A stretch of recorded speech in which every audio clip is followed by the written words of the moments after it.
They told me the rules were just for safety. Don't mop past the red line, don't answer the basement phone, and if you hear breathing in the vents, pretend you didn't. I followed them. I swear I did. So why is there blood under my mop every morning, with my name written in it? I didn't take the job because I needed the money. I took it because I wanted to know what happened to the last janitor. That's the part I didn't tell HR. They called it an unfortunate disappearance. The kind of phrase people use when the truth's too ugly to say out loud. But if I'm honest, and I'll try to be, I already knew he hadn't just disappeared. People don't disappear in places like St. Augustine Memorial. They get cleaned up. My shift started at midnight. The hospital's basement was colder than outside, like the air hadn't been touched in years. Fluorescent lights buzzed overhead, pale, tired light flickering against walls the color of spoiled milk. The smell was bleach and something else, something metallic. The security guard, Jenkins, didn't even look at me when I signed in. He just said, "You're on your own down there tonight." He said it like a warning, or a dare. The elevator doors opened slower than they should have. I remember my reflection warping across the metal surface, stretched thin. When the doors finally creaked apart, there it was, the basement hallway, long, empty, humming like a giant refrigerator. My footsteps echoed. The silence felt heavier with every step, like the building itself was listening. The janitor's locker room was at the far end. Inside, there were only 3 lockers. One of them still had a lock hanging from it, bent and broken. The missing janitor's, maybe. Mine had a strip of duct tape on the front with my name written in black marker. When I opened it, I found the usual stuff: gloves, mop, flashlight, and something taped to the inside of the door. A sheet of yellow paper, water-stained and curling at the edges. It said, "Basement maintenance rules. Do not mop past the red line in hallway C. Never touch the boiler room door. If the basement phone rings, do not answer. Do not look into any reflective surface after 3 a.m. If you hear breathing in the vents, ignore it. Always leave by 4 a.m. sharp." There was no signature, no from management, no company letterhead. Just those 6 rules written like commandments. At first, I thought it was some kind of sick joke. Hospitals are full of dark humor. People cope how they can. But when I turned, I saw someone standing at the doorway. A nurse, short, pale, maybe in her late 20s. She was holding a clipboard, staring at me like she'd been there the whole time. "You found the list," she said quietly. I nodded, trying to sound casual. "Yeah. Guess they take janitorial safety pretty seriously down here." She didn't smile. "Those aren't for safety," she whispered. Her name tag said Mara. She avoided my eyes when she spoke, like she was talking to the air instead of me. "Don't ask who wrote them," she continued. "Just follow them. Especially Rule 3, the phone thing." I laughed a little, more out of nerves than humor. "What happens if I pick up?" Her hands tightened around the clipboard. "You don't want to know." Before I could ask anything else, she turned and walked away, fast, almost trembling. The sound of her shoes faded down the hall, and I was alone again. Only it didn't feel like alone. I looked back at the list. The edges fluttered slightly, though there was no draft. For a second, I thought the letters were shifting. Not words, but shapes. I blinked, and they were normal again. That's when I told myself I was just tired. Long day, bad lighting, imagination. But the truth? I'd been here before. Not in this building, but in this feeling. That hum in your head that tells you you've made a mistake just by walking into a place. I started my rounds. The basement stretched in narrow corridors with flickering lights and peeling paint. Every sound, the hum of vents, the drip of condensation, felt alive. I passed hallway C, the one with the red line painted across the tiles.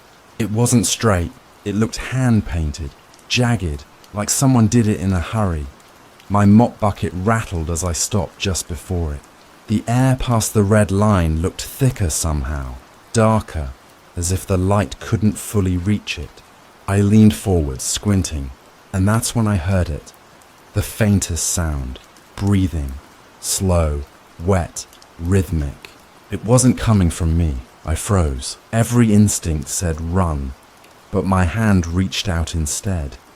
Just a few inches over the line. The air felt colder there. My skin prickled. Then I heard footsteps behind me.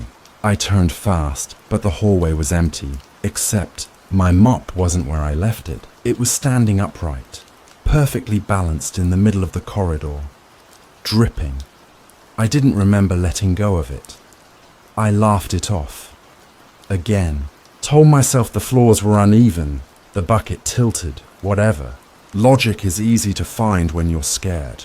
It's the only thing that keeps you from running. Still, as I walked back to the locker room, I could swear the list on the wall looked newer, cleaner, as if someone had just replaced it. I checked the clock on my phone. 2:56 a.m. 4 minutes until. I wasn't supposed to look at any reflection. I didn't even plan to, until I noticed the small mirror above the sink. My face looked pale, eyes darker than usual. Then, for just a moment, I saw another face behind mine. Someone taller, smiling. I blinked, and it was gone. The clock ticked to 3 a.m., and somewhere deep in the basement, a phone started ringing. The phone didn't stop ringing. It echoed through the basement, low, metallic, relentless, like it was vibrating through the pipes themselves. I told myself not to answer. I really did. Rule number 3 was burned into my brain already. But you know how curiosity works. It's not a whisper, it's a command. So, when the ringing stopped after 7 calls, I should have been relieved. Instead, I felt disappointed. That's when I heard the first knock. 3 slow thuds from the direction of the boiler room. The boiler room door wasn't far, maybe 20 feet down the hall, past the broken vending machine and the flickering light that always dimmed when I walked under it. Rule number 2, never touch the boiler room door. I told myself I was just checking it, just making sure everything was locked. That's all. When I reached it, I noticed something strange. The handle was warm, not room temperature. Warm, like someone had just been holding it. I crouched down, trying to peek through the keyhole. It was pitch black inside, but I swear I saw movement. Something shifting, like fabric brushing concrete. Then I heard it, a voice, faint, hoarse, right against the other side of the door. Is someone there? I jumped back. My flashlight slipped, the beam rolling across the floor. The voice came again, softer this time. Please, I can hear you. You're new, aren't you? My throat went dry. I wanted to run, but my feet wouldn't move. Who are you? I whispered. The silence after that felt longer than it should have. Then, you have my job. For a second, I thought I'd misheard. But the voice continued, calm, almost polite. You took my place. I was the janitor here before you. They said I disappeared, didn't they? Every instinct screamed to leave. But I stayed, my hand still hovering near the handle. Where are you? I asked. He gave a short laugh, broken and tired.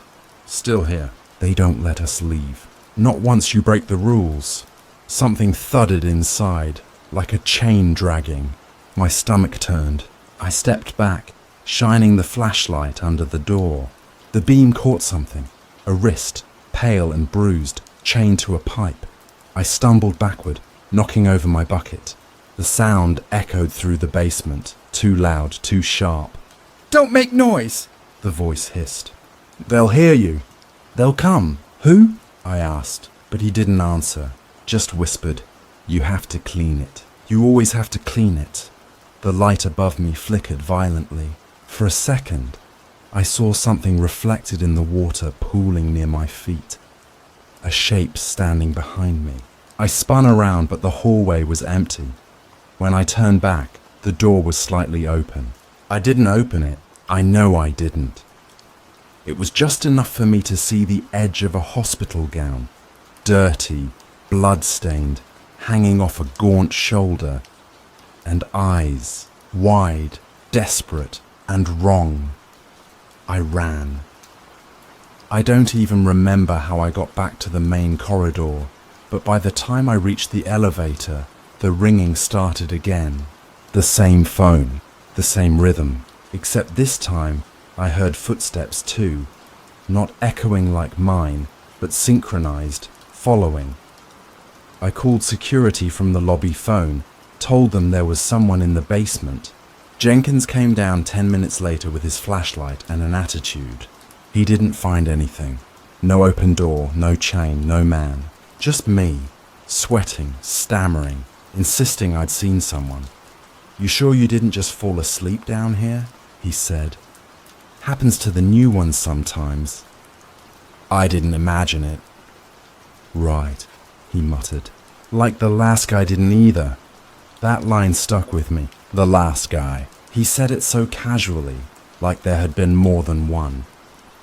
When he left, I went back to the locker room to grab my things. The list of rules was gone, torn clean off the wall. Only the tape remained. I told myself it didn't matter. I wasn't coming back anyway. But when I clocked out upstairs, the head nurse, Mara, was waiting. She looked pale, eyes wide like she hadn't slept in days. "Did you go near the boiler room?" she asked. I hesitated. "Why?" "Because it's open now," she said quietly. "It hasn't been unlocked in 2 years." I laughed nervously, pretending not to understand. "Then maybe someone forgot to lock it." Her expression didn't change. "They don't forget down there." I went home, showered twice, and still smelled bleach and rust.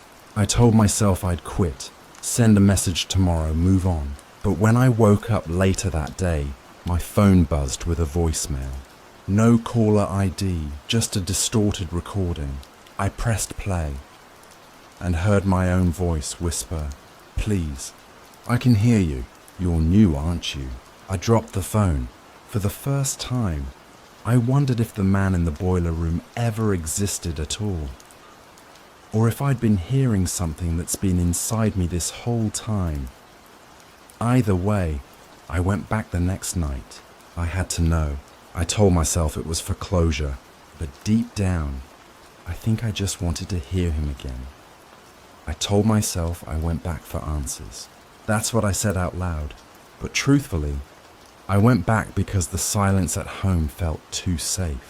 And after what I heard in that basement, safety didn't feel real anymore. When I stepped out of the elevator that night, the air hit me differently. Heavier, warmer, almost humid, like someone had been breathing through the vents all day. The lights flickered twice, just like before, but the hum had changed. It wasn't steady anymore. It was pulsing. Mara was waiting near the supply room. Her face was pale under the fluorescent light, and her eyes kept darting to the ceiling. "You shouldn't have come back," she said. I forced a smile. I didn't get to finish my shift. "This isn't a joke," she whispered.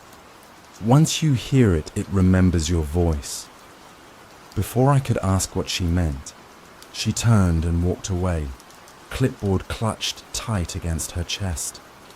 I wanted to call after her, but the sound stopped me. A faint ringing from down the hall. That same old rotary phone mounted on the wall beside the red line. Rule 3, don't answer it. But this time it wasn't just ringing. Between the pulses, I heard something else. Breathing, slow, raspy, too close to the receiver. I tried to walk away. I really did. But every step I took, the sound got louder, clearer, like it was following me through the intercom system. When I turned the corner, the phone on that wall started ringing too. Then another, then another. By the time I reached the junction near hallway C, all the phones were ringing, every single one. The noise was unbearable, shrill, suffocating, endless, So I did what no sane person should. I picked one up. The ringing stopped immediately. For a moment, there was only static. Then a whisper, faint but distinct. "I told you not to come back." My grip tightened. "Who is this?" "You know who it is." The voice sounded like mine. Slower, raspier, with something wet in the breath. Then the whisper changed. "Hallway C red line. Come and see what you cleaned." The line went dead. I don't remember hanging up. I just remember walking, fast, almost running, until I reached the red line again. The mop I'd left there the night before was still standing upright, perfectly balanced in the same place. And just beyond the red line, the floor was clean. Too clean, like it had just been scrubbed. Then I noticed the streaks, tiny reddish-brown smears along the tiles, like someone had dragged something heavy, or someone, toward the boiler room. I followed them, against every ounce of reason. Each step echoed like I was walking inside a throat. When I reached the boiler room door, it was already open. Inside, the light was dim and orange, flickering from an old bulb. The smell was thick, rust, smoke, and something sweet, like decaying fruit. Chains hung from the ceiling, tools on the floor, and in the middle, slumped against the pipes, was a man in a janitor's uniform.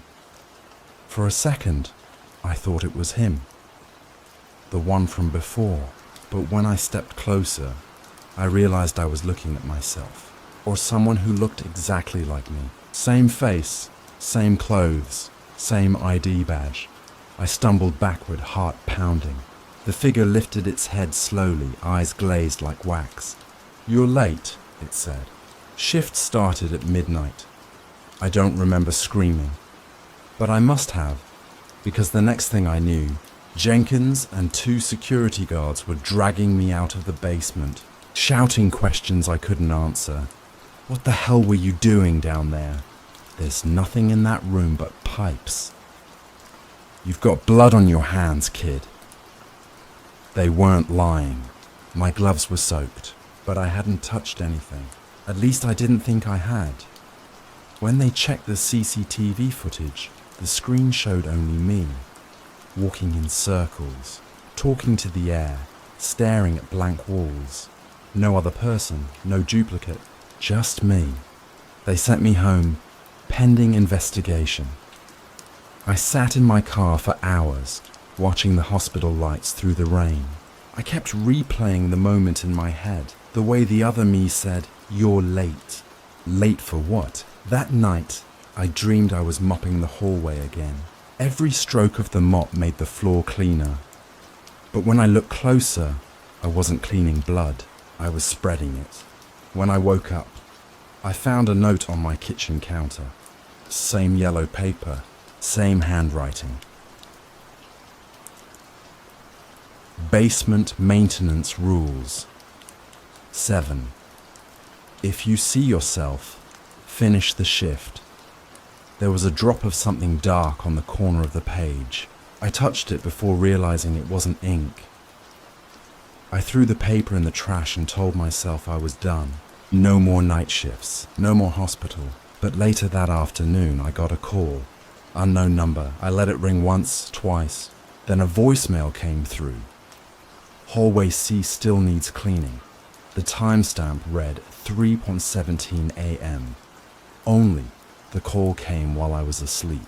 And the recording, it wasn't my phone that captured it. It was the hospital's. From the basement line. I didn't go back because I was brave. I went back because the message said my name, my full name, and nobody at the hospital even knew it. When the elevator doors opened that night, the basement lights were already on. Someone had been there before me. The hallway smelled like antiseptic and burnt dust. My footsteps echoed louder than usual, like the floor wanted everyone to know I was back. Mara was waiting by the supply closet, hands trembling, eyes bloodshot. She looked like she hadn't eaten or slept since the last time I saw her. "You shouldn't be here," she said. "It remembers." Her voice cracked on that last word. I tried to act calm. Mara, I just need to check something. I got a message last night. I know. That stopped me. She swallowed hard. It called me too. Same voice, your voice. For a moment, neither of us spoke. The air felt thick, like the walls were listening. Finally, she whispered, "You broke the rule. You answered the phone. That's how it starts." I laughed softly, but it came out wrong, shaky. "You make it sound like a curse." "Maybe it is," she said. "Or maybe it's something worse. Something that wants to be you." I wanted to say she was insane, but the truth was, I'd started to forget simple things.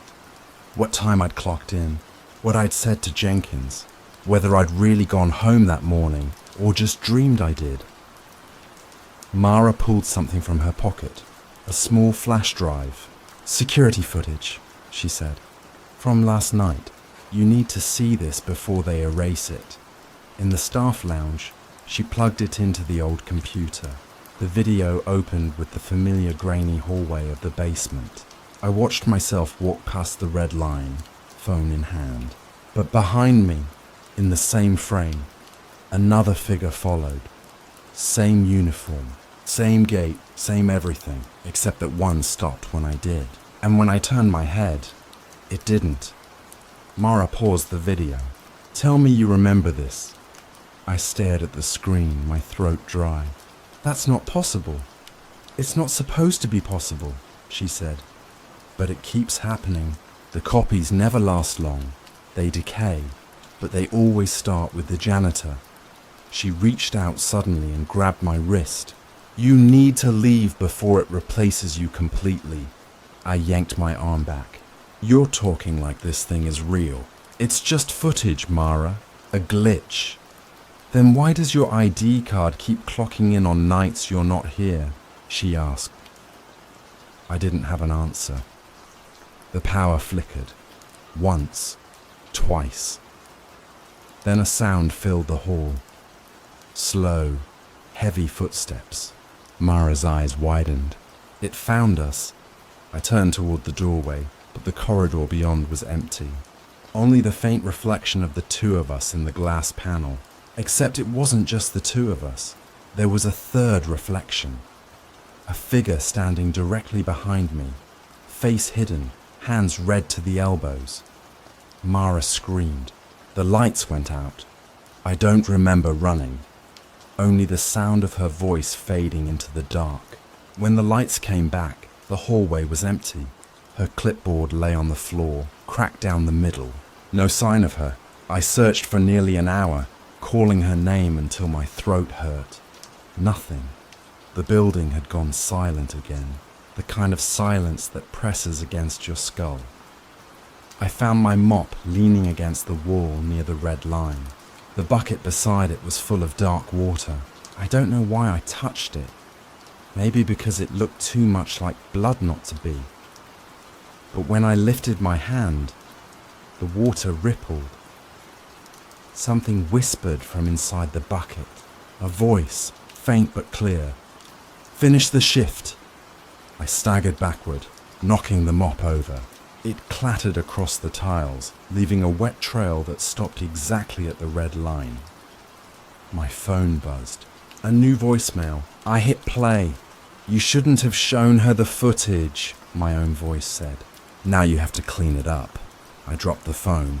The message kept playing, distorted, until the words became just static. That's when I saw the smear, fresh and wet, leading toward the boiler room door.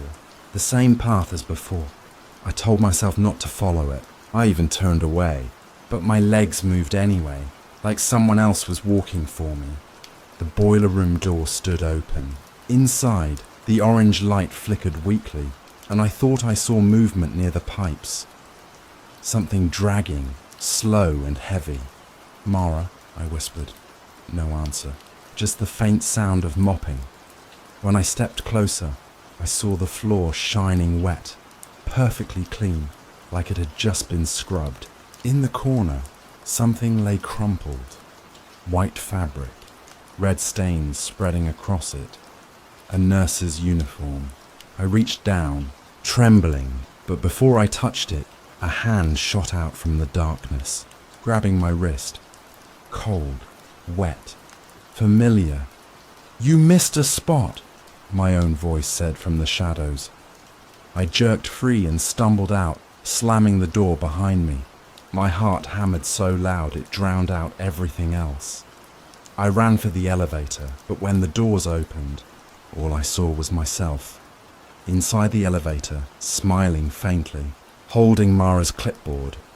The doors closed before I could move. Now I'm in the locker room, recording this before my shift ends. The rules are gone again, but I remember enough of them to know I've already broken too many. There's a new sound in the vents, breathing, steady and deep, like something asleep but dreaming of me. If Mara's gone, someone has to clean up, and the floor is already dirty again. The blood never really dries down here. You can mop it, bleach it, even scrape at the tiles until your knuckles split. But it always seeps back through the cracks. It's been 3 nights since Mara vanished, or maybe 3 shifts. I can't tell anymore. The clocks don't move right in the basement. The minute hand jerks forward, then back again, like it's caught between 2 moments that refuse to let each other go. I told myself I'd quit. I even packed my things, my gloves, my badge, the photo of my sister I keep in the locker. But every time I reach the exit, the elevator lights turn red and the doors refuse to open. That's when the intercom crackles with my voice, calm and patient. "You still have work to do." The first time it happened, I ran. The second time, I listened. Now, I'm not sure who's giving the orders anymore. The rules on the wall are back tonight. I found them taped neatly above my locker again, the paper clean and white like they'd never been torn down. But there's a new one scrawled at the bottom, in a different handwriting. Rule number 11, the red line is not a boundary. It's a mirror. At first, I thought it was a joke, until I noticed the red line itself. Brighter now, wet looking, as if freshly painted. It pulsed faintly under the fluorescent lights, like something alive just beneath the paint. I stood there staring until I saw movement within it, a faint shimmer, like glass flexing. My reflection stared back, but it wasn't quite right. The posture was wrong. The smile delayed, then it lifted its mop and began to clean, even though I hadn't moved. I stumbled backward. My reflection didn't. The air went cold. The lights dimmed. For a second, I thought I could hear Mara humming, soft and distant, the same song she used to hum during night shifts. But when the humming stopped, the reflection mouthed something. "Finish the shift." My phone buzzed again. A new voicemail. The same distorted voice. "Mine. You're almost ready. Just one more task. I didn't play the rest. I already knew how it would end." Still, I found myself pushing the mop bucket toward the red line. The wheels squeaked with each turn, echoing off the walls in an uneven rhythm, like footsteps following me. When I reached the line, I hesitated. The air smelled like iron and static. I leaned closer. For a heartbeat, the surface of the line shimmered like liquid, and I saw something beyond it. A hallway, identical to mine, but inverted. Lights buzzing in reverse, shadows bending the wrong way. And standing there watching me was me. Not the faint reflection I'd seen before. This one breathed, blinked, smiled. It lifted a mop, gesturing for me to cross over. The rules said not to, but the rules had already failed everyone else. So I stepped forward. The moment my boot touched the red paint, the world rippled like water. The smell of bleach turned to rust, and the tiles beneath my feet felt soft, almost flesh-like. I looked back, but the hallway behind me was gone. Everything was reversed here. The walls sweated, dripping red instead of white. The fluorescent lights hummed in low, human tones. And far down the corridor, I saw movement. Shapes crawling along the ceiling like shadows learning to walk. I kept going because the other me was waiting. When I reached him, he didn't speak. He just handed me something, Mara's badge. It was clean, too clean. Then he pointed toward a door that shouldn't have been there. Above it, in glowing red letters, was a single word. Boiler. I pushed it open. The room inside was vast, filled with machines that breathed. Every pipe throbbed like a vein. Steam hissed from vents that smelled faintly of copper and decay. And in the center, where the boiler should have been, stood a figure with its back to me, mopping in slow, perfect circles. Mara, I said. She turned. Her eyes were gone. Her mouth stretched too wide, and her voice was a whisper scraped raw. It's cleaner now. She pointed at the floor, where my own body lay face down, half submerged in dark water. My ID badge glowed faintly from my chest pocket. No, I muttered. That's not... The reflection stepped up beside me, placing a hand on my shoulder. It felt like cold glass. You can leave now, it said. I'll finish the shift. Then everything went black. When I woke, I was back in the real basement. My mop was dry. The red line had faded to a dull brown. The boiler room door was sealed shut with a chain I didn't recognize. I checked my phone. No new voicemails, but the call log said one outgoing call, time-stamped exactly when I'd blacked out. The number, the hospital's main intercom system. And now, as I write this, I can hear it echoing faintly from the ceiling speaker above me. Attention staff. New janitor assigned to night shift. Welcome back, Mara. I freeze. My name isn't Mara. I reach for the mirror beside the lockers. The reflection smiles first.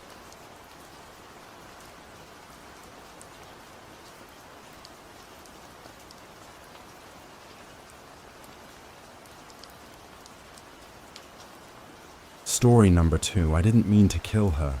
I swear I didn't. She looked exactly like me. Same hair, same scar, same voice. But when I looked into that mirror at 2:22 a.m., she smiled first. I didn't even believe in that stupid rule until the night I broke it. That's how I start the recording, staring straight into the camera, my face pale under the weak desk lamp. You can almost hear the rain outside, the kind that doesn't stop.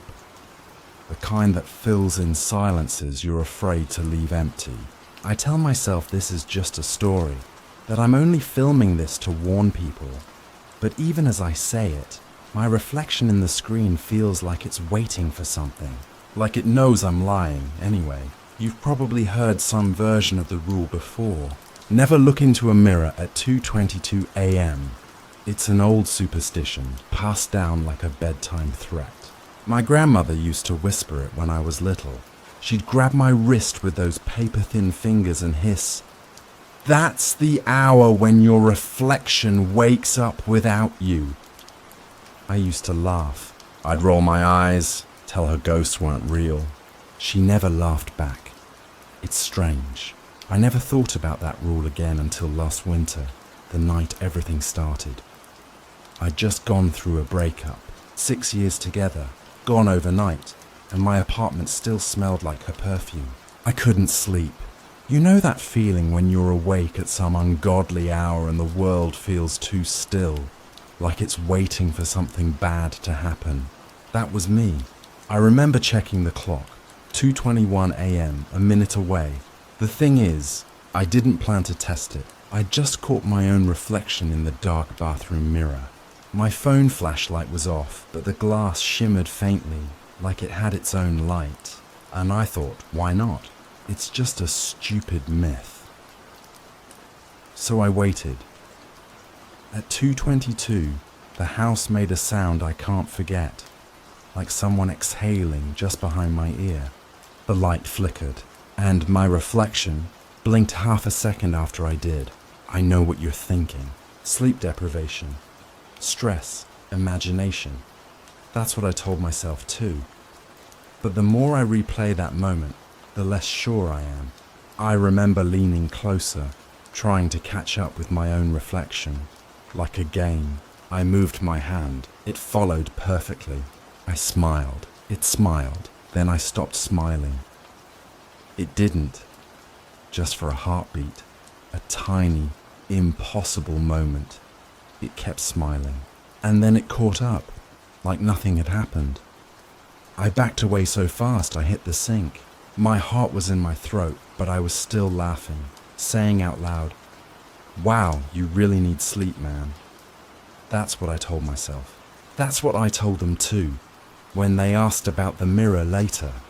I keep saying I broke it by accident, but I don't know anymore. The police report says I cut my hand on the shards. I told them I tripped, that it wasn't a big deal.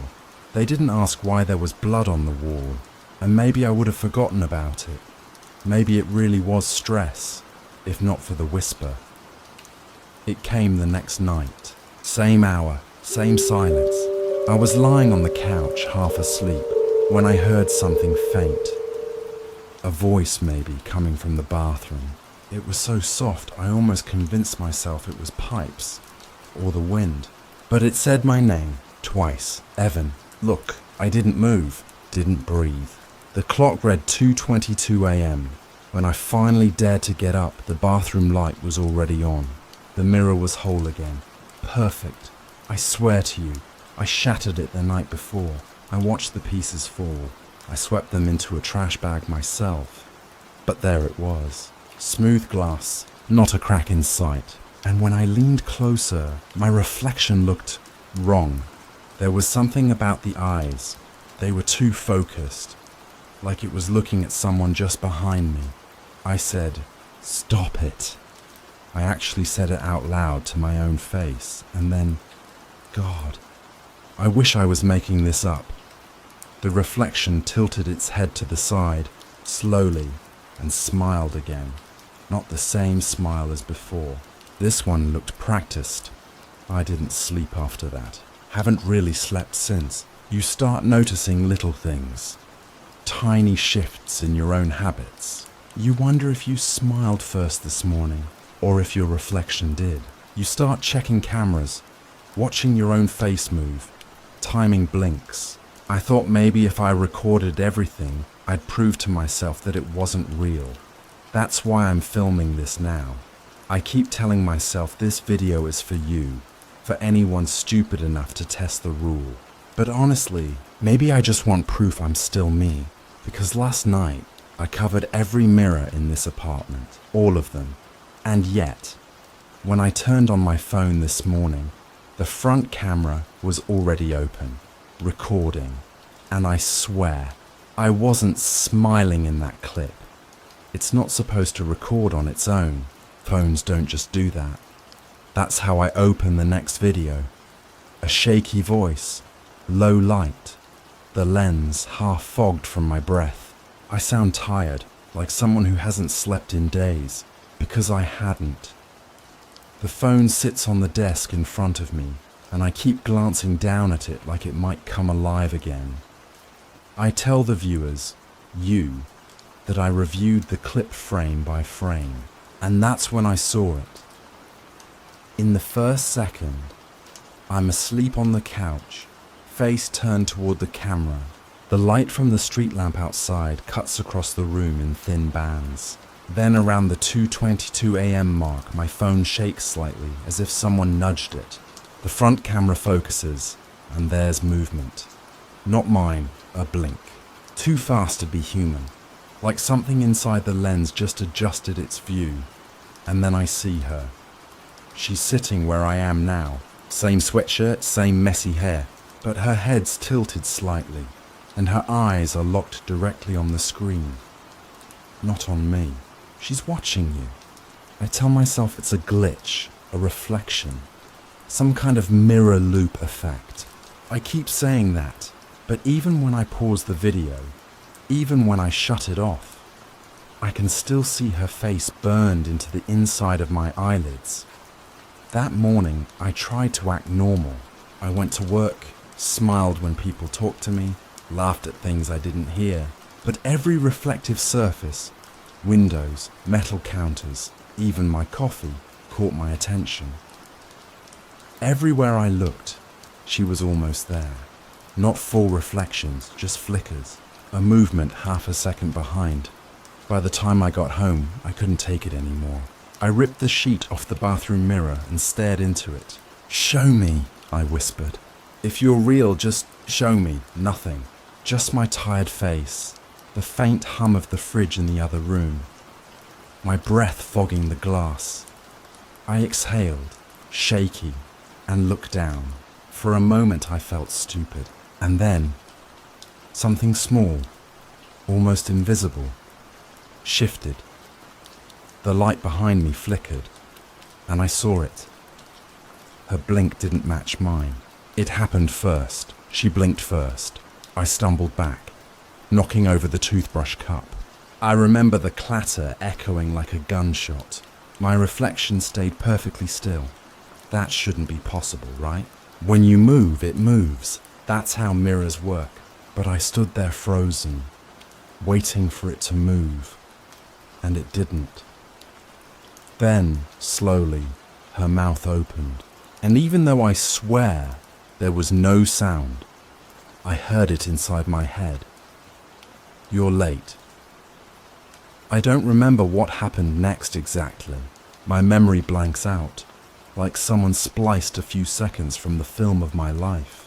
When I came to, the lights were off and I was sitting on the bathroom floor with glass dust all over my hands. The mirror wasn't broken this time, just cracked down the middle like a vein. That night, I called my ex. I don't even know why. Maybe I wanted to hear a real voice again. She didn't answer, but her voicemail came on. The same message as always. Hearing her voice felt wrong now, like I was listening to someone I used to be. After that, I turned every light on in the apartment and sat awake until morning. When the sun came up, everything looked normal again. The crack in the mirror was gone, perfectly smooth. I started recording myself constantly, just to feel safe. I told the audience I was doing an experiment, but it wasn't that. I just needed proof that I wasn't losing it. But the camera started catching strange things. Tiny shifts in my posture when I wasn't moving. Shadows flickering in corners that didn't exist. In one clip, my reflection's lips moved when mine didn't. It said something short, 2 syllables, but I couldn't read them. I looped it for hours. I think it said, "Come back." The next few days blurred together. I kept trying to tell myself it was just stress, or maybe grief. I started to believe it, until the messages began. They came from an unknown number, late at night. Just images, photos of my own apartment, but taken from inside the bathroom. The first one showed the sink, the second, my bedroom door, the third, me, asleep. And in every photo, my reflection was visible somewhere. In the doorknob, in the screen, in a piece of glass, always smiling. I deleted the messages, but they kept coming back, even when my phone was off. I tried covering every mirror again, every single one. I taped black plastic over the windows, but I could still feel her, the way you feel static before lightning hits. I don't think she's trapped in the mirror anymore. I think the glass was just a doorway. When I looked in the bathroom last night, my reflection wasn't there. Just an empty room. I should have been terrified, but I wasn't. For the first time, I felt calm, relieved even, because if she wasn't in there anymore, then maybe she's out here. This morning, I woke up to find the mirror uncovered again. The plastic was torn neatly, not ripped, peeled back, like someone had done it carefully, and written on the glass, in faint letters that looked like fogged breath, were the words, "You blinked." I don't remember writing it. I don't think I did. But when I raised my hand to wipe it away, my reflection didn't follow. She just smiled, soft, patient, like she'd been waiting for me to finally notice. She's here with me right now. You can't see her, but she's here. That's the first thing I say in the new recording. The light in my apartment has changed. It's colder, bluish, like dawn refusing to arrive. My voice sounds softer, almost gentle, like I'm explaining something I've already accepted. I look over my shoulder every few seconds, not because I'm scared, but because I'm making sure she's listening. I tell you, the audience, that I haven't slept in 3 nights. Every time I close my eyes, I feel her standing next to me, breathing in sync with mine.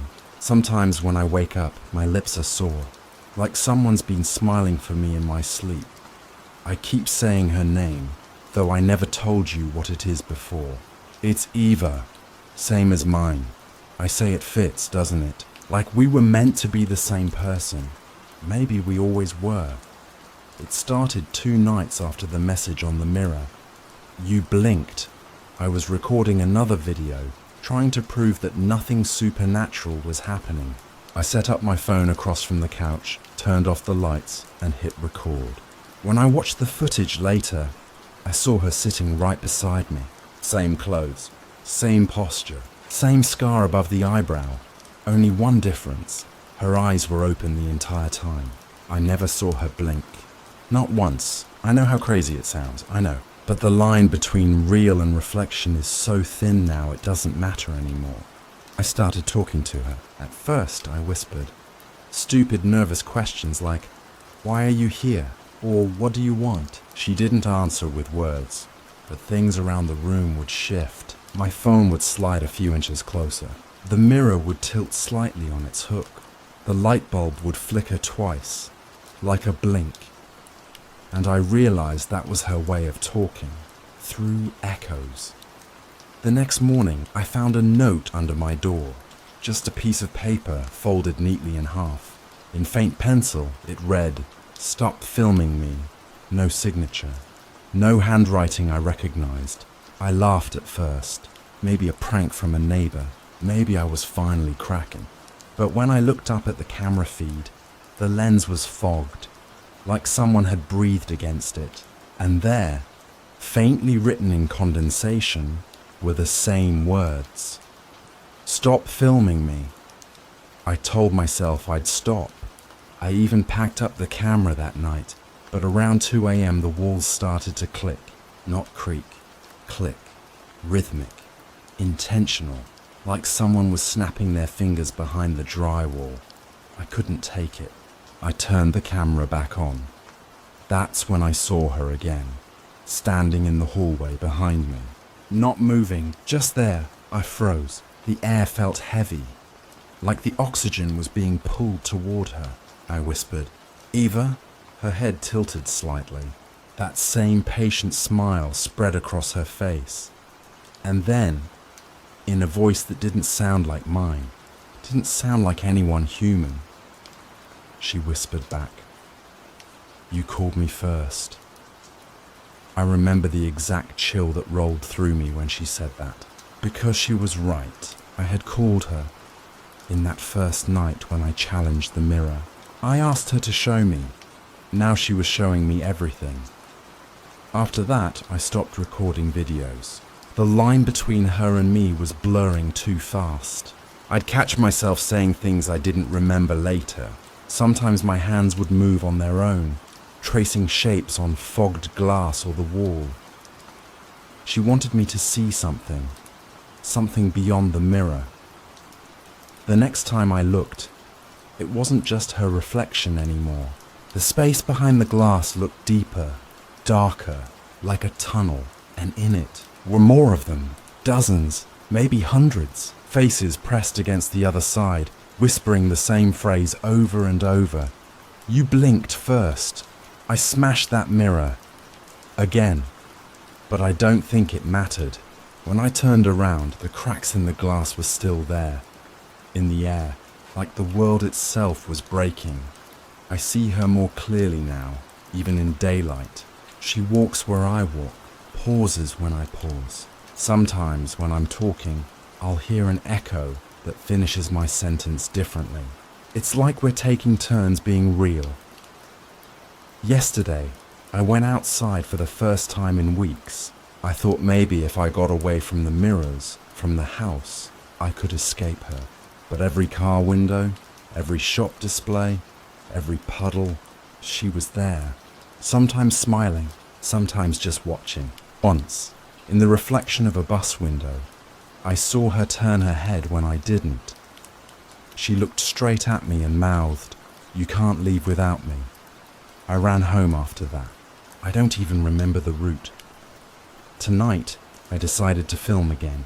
You can see me shaking, but I'm calmer than I've been in days, because I finally understand what she wants. She doesn't want to hurt me, she wants in. She's been waiting for me to give her permission, to stop resisting. And honestly, I'm tired of fighting, so if you're watching this, if you ever wake up at 2:22 a.m., don't look in the mirror, don't call her name, don't try to prove she's not real, because once she knows you're watching, she starts watching back, and once she blinks first, you stop existing second. If this is the last thing you ever hear from me, just remember, I didn't let her in. She took me. The video opens in near darkness. The frame jitters slightly, like the phone is being held by trembling hands. A single lamp flickers in the corner, making the shadows ripple across the room like liquid. My voice sounds lower now, strained, half whisper, half breath, the kind of voice people use when they're not sure who else might be listening. I start by saying it's been 3 days since the last recording, 3 nights without sleep. The apartment smells like wet dust and metal. Every reflective surface is gone. The mirrors, the TV screen, even my phone display is cracked so I can't see myself. But somehow, she's still finding her way through. I tell you, I hear her at night now. Not from the mirror, but from inside the walls. Fingertips dragging softly along the plaster like she's tracing the shape of the room. Sometimes she hums. Sometimes she whispers my name in that almost affectionate way, stretching it out like a lullaby. Last night, I woke up to find condensation on the wall above my bed, like someone breathing through it from the other side. I wiped it away, and underneath, faintly scratched into the paint, were the words, "Let me finish the smile." I thought destroying the mirrors would end it. That was the plan. The glass was the doorway. I was sure of it. So I took a hammer to every piece of reflective surface left in this apartment. The sound of shattering glass was almost relieving at first. Every crash felt like a small victory, until I realized the pieces didn't fall right. They didn't scatter. They shifted, sliding toward each other on the floor, aligning like magnets. I could hear them hum. And when I looked down, all those broken pieces were forming something. Not a reflection, a shape, a face. Hers. I ran into the hallway, left the lights off. The power had started flickering anyway. Everything in the building felt charged, humming with low, invisible current. From behind me, I heard the faintest crunch of glass under bare feet. I froze. She was standing in the doorway. The broken glass had stitched itself together behind her, forming a tall, fractured mirror that reflected her but not me. The shards shimmered like liquid silver, pulsing faintly with every breath I took. Her eyes glowed faintly, not with light, but with movement, constant, restless blinking. I couldn't tell if it was her eyes doing that or the fragments around her. "You broke my home," she whispered. "So I made yours." I dropped the hammer. It didn't even hit the floor. It just disappeared mid-air, swallowed by the reflection between us. I remember stepping back, but there was nowhere to go. Every surface, every wall, every speck of glass dust in the air shimmered faintly like static. My whole apartment had become a living mirror. She stepped forward, but the reflection didn't match. When she moved, I didn't. When she spoke, her voice came from inside my chest, not from across the room. "You don't get to leave me again," she said. I shouted. I don't even know what. Words blur together when your own echo answers differently. I think I screamed, "You're not real!" And she laughed. Soft. Pitying. Then why am I holding you? I felt something cold press against my wrist. When I looked down, I saw her hand wrapped around mine. Pale, translucent, but solid. The edges of her skin shimmered like frost on a window pane. The world tilted then, my vision split, like watching two movies on the same screen. In one version, I was still standing in my living room, hammer at my feet. In the other, I was inside the mirror, pounding on the glass. My own voice screamed back at me. "Let me out!" But she, the other me, smiled through the surface, calm and unbothered. "You blinked first," she mouthed. The recording skips there. A flicker, like a corrupted file. When it resumes, I'm sitting on the floor. The mirror behind me is cracked, blood streaked. My hands are shaking, one of them bleeding, though I don't explain how. I tell you, the viewers, that it's finally over, that she's gone. I keep repeating it, like saying it enough times might make it true. But then, mid-sentence, I stop and look off screen. My eyes widen just slightly. No, that's not static. Then silence. You can still hear faint breathing. But the voice that follows doesn't sound quite like mine anymore. It's softer, smoother, like something learning how to speak human again. "He didn't listen," it says, "but maybe you will." The figure on screen, who looks like me, walks up to the broken glass. Her movements are too fluid, too symmetrical. She reaches out, touches the mirror, and the reflection ripples like water. "It's quiet in here now," she whispers. "You can come see for yourself." Then she looks straight at the camera, straight at you. Her smile widens, slow and deliberate, until it stretches just a little too far. And faintly, beneath the static hum, you can hear the clock ticking. 2:21, 2:22. The screen flickers once more. The final frame freezes on her reflection, alone, whispering one last line. Your turn. Story number 3. People think we found something on that island, but the truth is, it found us. I don't even know if I'm supposed to be alive right now. The others, yeah, they didn't make it back. Or maybe they never existed. I don't remember anymore. I've watched the footage 100 times and I still can't remember whose idea it was. Mara says it was mine. I keep telling myself it was hers.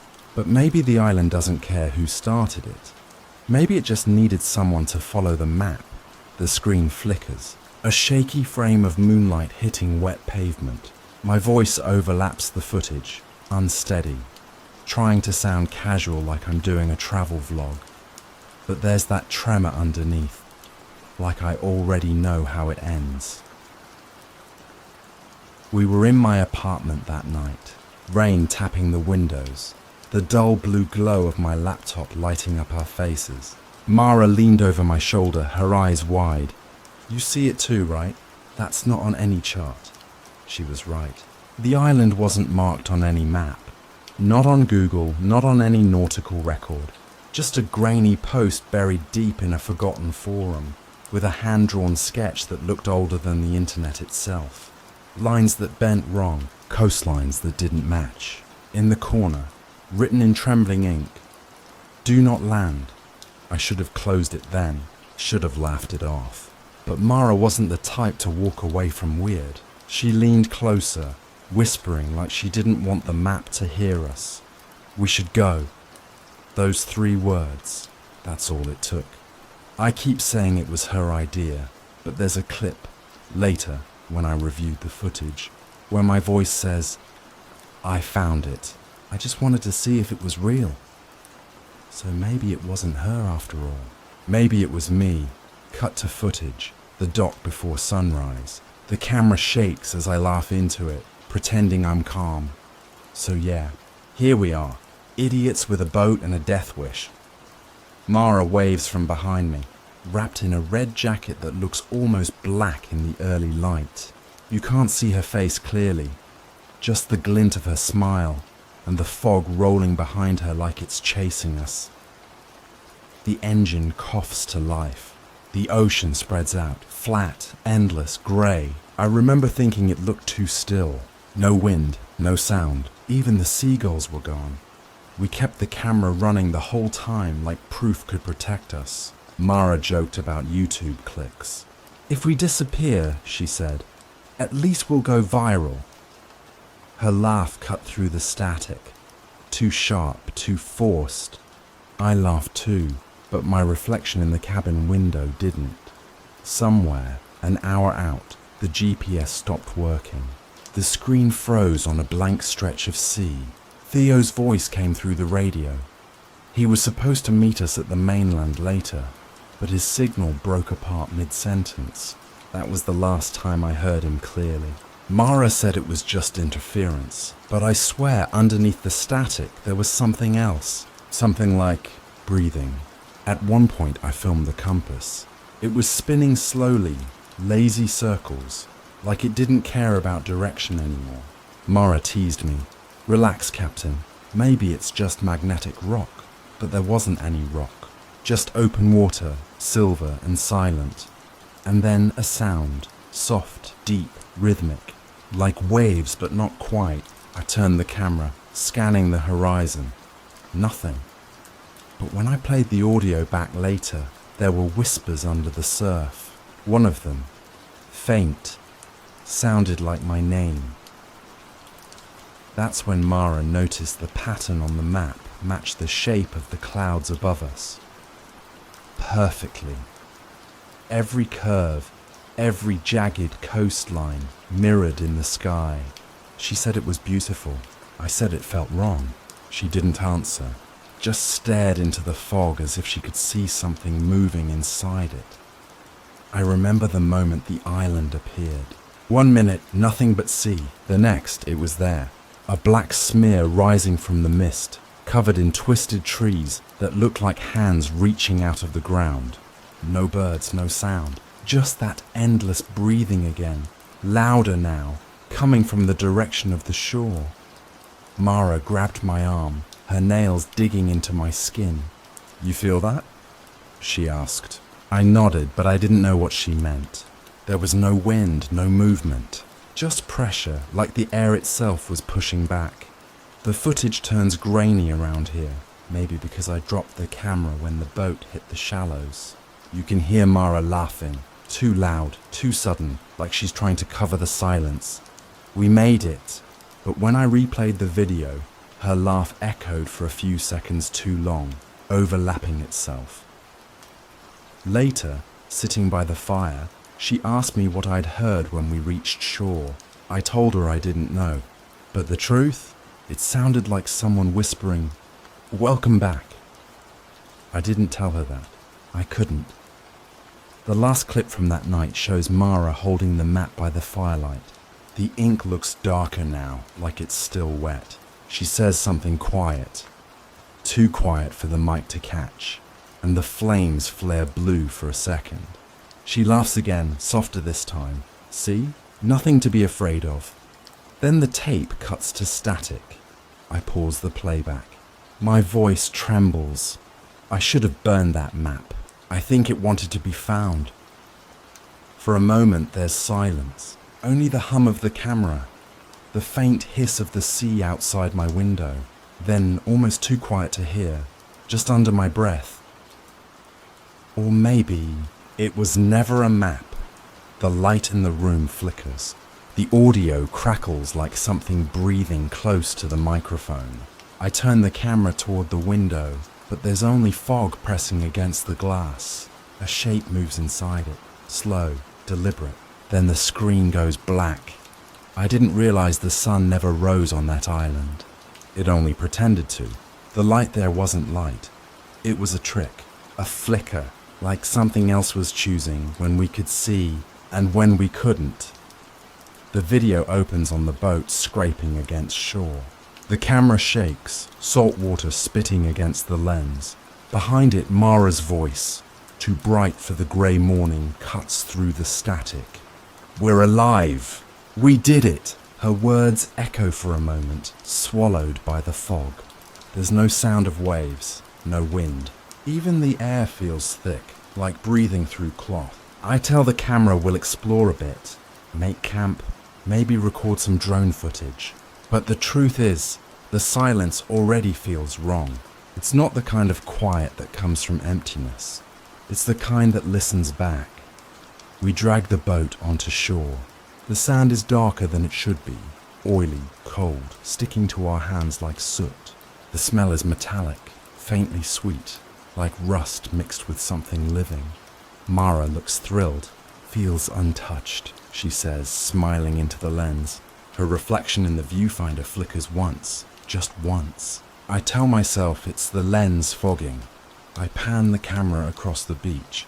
The tree line is dense, full of skeletal trunks twisting upward into mist.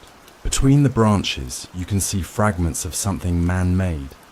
Corrugated metal walls, a bent sign half buried in vines, the letters barely visible. Unit 7, entry restricted. Mara grins. Military stuff, probably old research base. Told you this place is real. Her voice trembles on that last word. Real. She doesn't notice it, but I do. We hike toward the ruins, following a narrow trail that feels carved more by footsteps than nature. The air grows colder the deeper we go. Every few steps, there's a crunch beneath the moss. Old shoes, shattered bottles, bits of clothing buried in the mud. The camera records everything, except sometimes, when I play it back, whole seconds are missing. Gaps. Places where the image warps and the sound bends like a breath drawn too close to the mic. At one point, I film Mara standing in the middle of a clearing. She's staring at a crumpled photograph she found half buried under leaves. It shows 3 people, 2 men, 1 woman, smiling at a campfire. Their faces are blurred, as if the picture didn't want to remember them. Mara flips it over. On the back, faint pencil words. "Don't look at night." She laughs. Creepy, huh? But she keeps the photo in her pocket. By evening, the light starts dimming, not fading, but flickering. The trees cast double shadows that shift even when we don't move. I light the lantern, and that's when I notice the fog isn't just around us. It's above us too, blotting out the sky. There's no sunset, just a slow choking grey that thickens until the forest disappears. We make camp near a rusted metal door jutting from the hillside. Mara insists it's an entrance to the base, but the handle's welded shut. She presses her ear to the metal and says she hears humming. I hear nothing. The camera catches something strange. For a split second, light flickers behind the door, like a fluorescent bulb struggling to stay alive. But the island has no power, no wires, no cables, nothing. We eat in silence. The fire barely burns, smoke sinking instead of rising. Then Mara says she sees something moving near the tree line. I don't look. I just listen. There's that sound again. Breathing, slow and wet, somewhere beyond the fog. Mara, I whisper, get inside the tent. She doesn't move. Her eyes are fixed on something behind me. When I turn, there's nothing but mist. The fire flickers blue for a heartbeat, then steadies. I must have fallen asleep. When I wake up, the fire's gone out. The camera's still recording. Mara's missing. The first 30 seconds are silent. Just the fog swirling. My voice calling her name.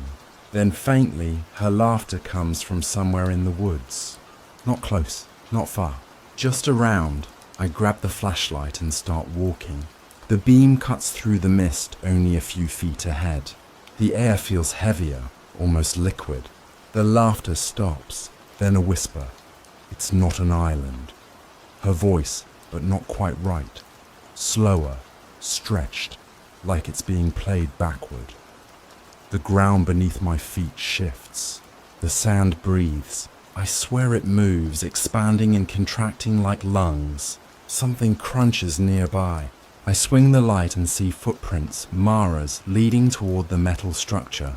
But halfway there they vanish, just stop. When she finally comes back, it's almost dawn, or what passes for dawn here. She's soaked, shivering, her jacket torn. She doesn't say where she went. Her pupils are wide, her voice soft. It's not an island, she whispers again. It's a mouth. Then she smiles, just barely, and stares past me like she's watching something move behind the camera. I tell her we need to leave, but she only shakes her head. Too late, she says. It knows we're here now. Her hands are trembling. There's mud under her nails and something red, darker than blood. I try to ask what happened, but the camera cuts out.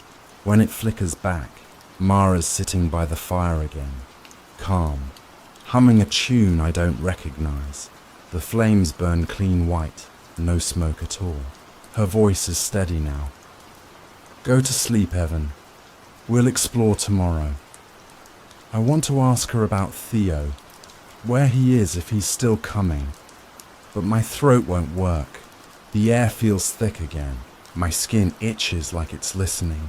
The last frame of the recording shows the lantern dimming, and for a second, just before it dies, there's a shape standing behind Mara. Tall, thin, watching. The island doesn't like light, I whisper into the lens. It decides when you can see. The fire sputters out, leaving nothing but the sound of breathing. Steady, patient, and close. I told myself I was looking for answers.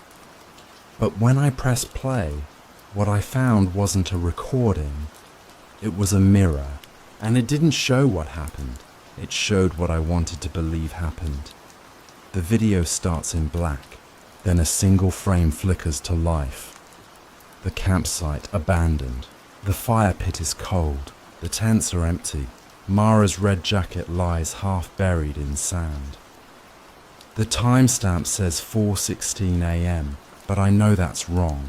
I'd been awake at that time, sitting right there, whispering her name. So how could Theo's camera have been filming? He wasn't even with us. Not yet. I found his camera the next morning, propped against a rock near the shoreline. Battery half drained, lens cracked. It shouldn't have been there. He hadn't arrived, at least. I don't think he had. I carry it back to camp. Mara's still asleep, or pretending to be. Her face looks pale, almost translucent in the dull grey light. The map is gone. When I ask her where it is, she just says, "It moved." I don't argue. I don't even ask what that means. The camera's screen flickers as I turn it on. There's a faint whine, like it's straining to breathe. For a few seconds, static. Then, images. Us. On the island. Except the footage shows 4 people. The frame is wide, shot from the edge of the forest. I can see myself, Mara, and a third figure. Blurry, faceless, standing just behind me. Theo's voice narrates quietly in the background. He doesn't see it. He doesn't see himself. I pause the video, my hands shaking. That can't be Theo's voice. It's deeper, slower, like it's being spoken underwater. I rewind, play it again. Same thing, 3 of us, and 1 more. When I show it to Mara, she doesn't look surprised. She just says, "I told you, it found us." The next clip plays automatically. It's nighttime again. The camera's pointing toward the metal door in the hill, the one we couldn't open. There's light spilling out from the edges now, pulsing like a heartbeat. Theo's voice whispers, "It's awake." I freeze the frame and step closer to the screen. Behind the door, through a slit in the rusted metal, I swear I can see movement, something shifting, pressing against the inside like it's trying to breathe through steel. The recording shakes violently, and for a second, it's not Theo's face on the reflection. It's mine, my voice whispering. It's not keeping something in, it's keeping something out. I don't remember saying that, but it's definitely my voice. Mara sits beside me, silent. Her hands twitch occasionally, like she's trying to remember how to move them. I ask her again about the map. She doesn't answer. Then she says something that makes my stomach drop. "You said we'd find your father here." I tell her I never said that, but she's staring right through me, like I'm the one lying. "You said he disappeared after Unit 7. You said this was his island. My father's name hasn't been spoken in years, not since they found his ship wrecked off the same coast, not since the government sealed the report. But there's a box, one I'd found in his belongings weeks ago, containing a compass, a photo, and that same hand-drawn map. I told myself I'd thrown it away. I guess I didn't. The footage cuts to another clip. Theo's voice again. "He brought us here." The screen distorts. My reflection swims across the black glass, warped by static. Mara's laugh echoes faintly, only it's looped, glitching, replaying every few seconds. I try to shut it off. The button doesn't respond. The fourth figure appears again. Closer now. It's standing beside Mara, its shape long and thin, edges flickering like torn film. She looks at it, not afraid, almost reverent. "We can't leave," she whispers in the video. "He promised it a story." Then her head turns toward the camera. No, toward me. And even though I'm watching a recording, she's looking straight into my eyes. I drop the device.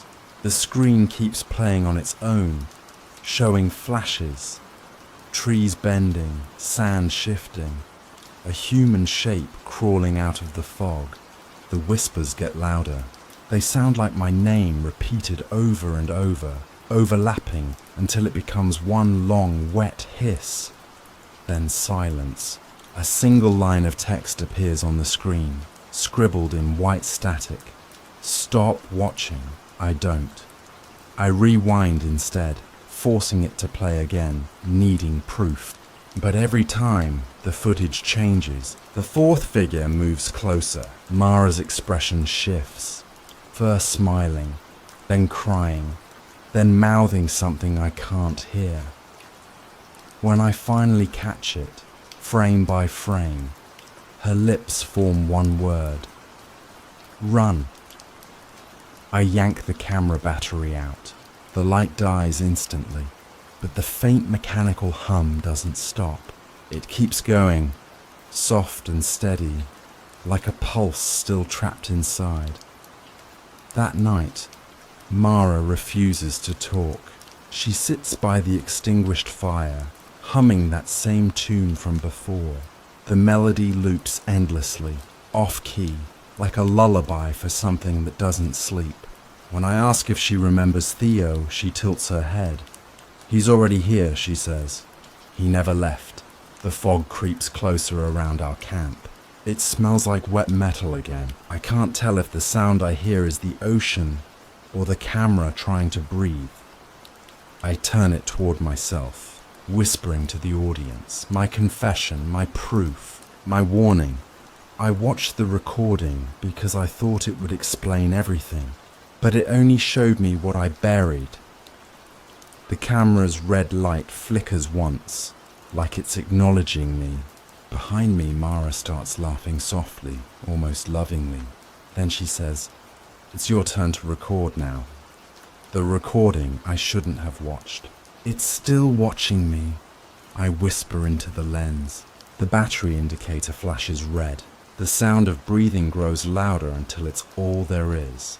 And somewhere in the static, someone whispers back, You ever wake up and realize the air in your room is breathing with you?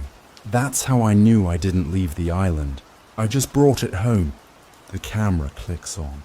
Static hums like distant surf. The frame tilts sideways before correcting itself. Evan's face fills the lens, eyes sunken, skin pale and glistening like he hasn't seen sunlight in weeks. He gives a shaky half smile. Yeah, I'm home. Guess I made it out. The background doesn't look like home. The walls behind him are damp, grey, the windows fogged from the inside. Somewhere faintly water drips. Evan doesn't notice. He sets the camera down on a table. The lens catches his reflection in a mirror behind him. For a moment there are 3 reflections. He keeps talking, voice too steady to be normal. People online keep asking what happened out there. They think it was a hoax or some missing persons thing. They want the truth. He laughs softly. But truth's slippery, you know. It sticks to you. It changes shape. He picks up the camera and walks through his apartment. The lights flicker. The air feels heavy like he's moving underwater. He opens a drawer. Inside, the old compass from his father's box spins wildly. He stops it with one finger, breathing hard.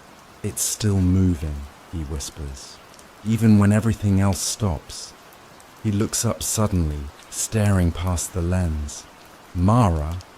But no one answers. He insists Mara's alive. Says she texted him once after they got back. He shows the message to the camera. It wants another story. The timestamp says 3:07 a.m., the same minute every clip from the island used to glitch. He scrolls through his contacts, stops on Theo's name. The profile picture is static, literally static, a white noise pattern that shouldn't exist on a phone. Evan hesitates, then calls. The phone rings once. Then the same whispering he heard on the island fills the speaker. He drops the phone. The whisper doesn't stop. It crawls out of the speaker, faint but rhythmic, matching his breathing again. The camera footage jumps. He's pacing now, talking to himself, the lens trembling in his grip. It followed me, didn't it? Not her, not Theo, me.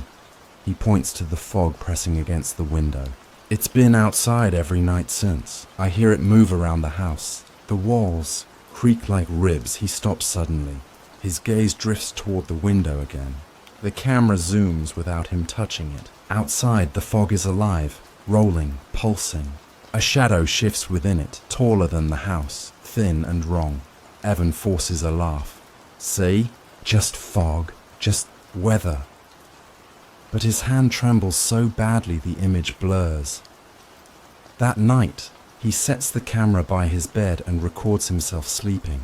The footage is black and white, silent except for faint breathing. At 2:54 a.m., the door creaks open by itself. At 2:56, someone hums that same off-key lullaby Mara used to sing.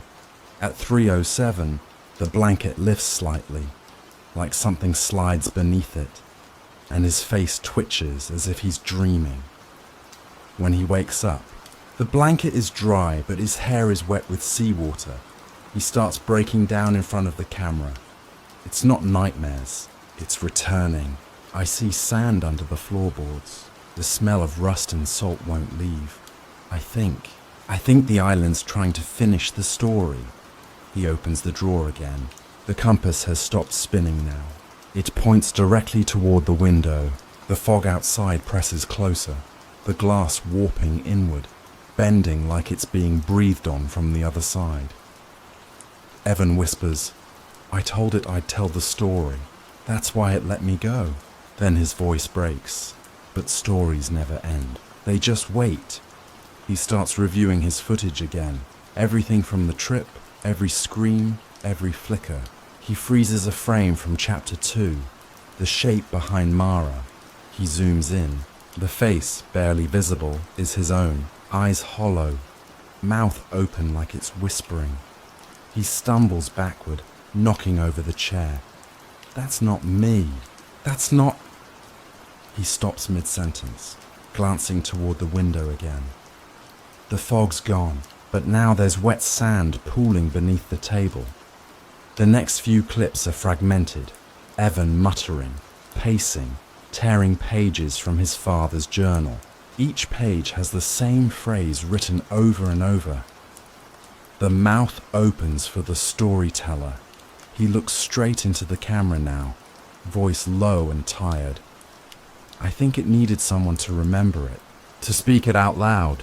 Once you tell a story, it becomes real, right? He forces a smile that doesn't reach his eyes. So, I'll stop talking. Maybe that'll make it forget me. He reaches toward the camera, but before the feed cuts, something flickers in the reflection of the window, 3 silhouettes standing behind him. The final scene plays hours later. The camera has turned itself on again. The apartment is dark, filled with fog. The floor is coated in sand. Evan stands near the window, unmoving. His voice is calm, almost gentle. I think it wants to finish where we left off. He turns the camera toward the fog. A faint whisper answers him. Layered voices, overlapping, all speaking one word. Stay. The screen distorts. For half a second, you can see the island again. Same shoreline, same metal structure, but this time, there's a single light flickering inside, and at the edge of the frame, someone's walking toward it. Evan's voice, barely audible, speaks over the static. Maybe I never left. Then, silence. Only the sound of slow, rhythmic breathing fills the void. The camera light flickers once, then goes out. Story number 4. They told me the shipyard was abandoned, but every night I'd hear the cranes move on their own, and the ocean whisper my name. The weird part, I didn't tell anyone my name. They told me the shipyard was abandoned, but when I got there, the cranes were already moving. At least that's what I thought I saw. I'd blink, and they'd be still again. Towering shapes frozen against a bruised, fog-smeared sky. The kind of fog that tasted like rust when you breathed it in.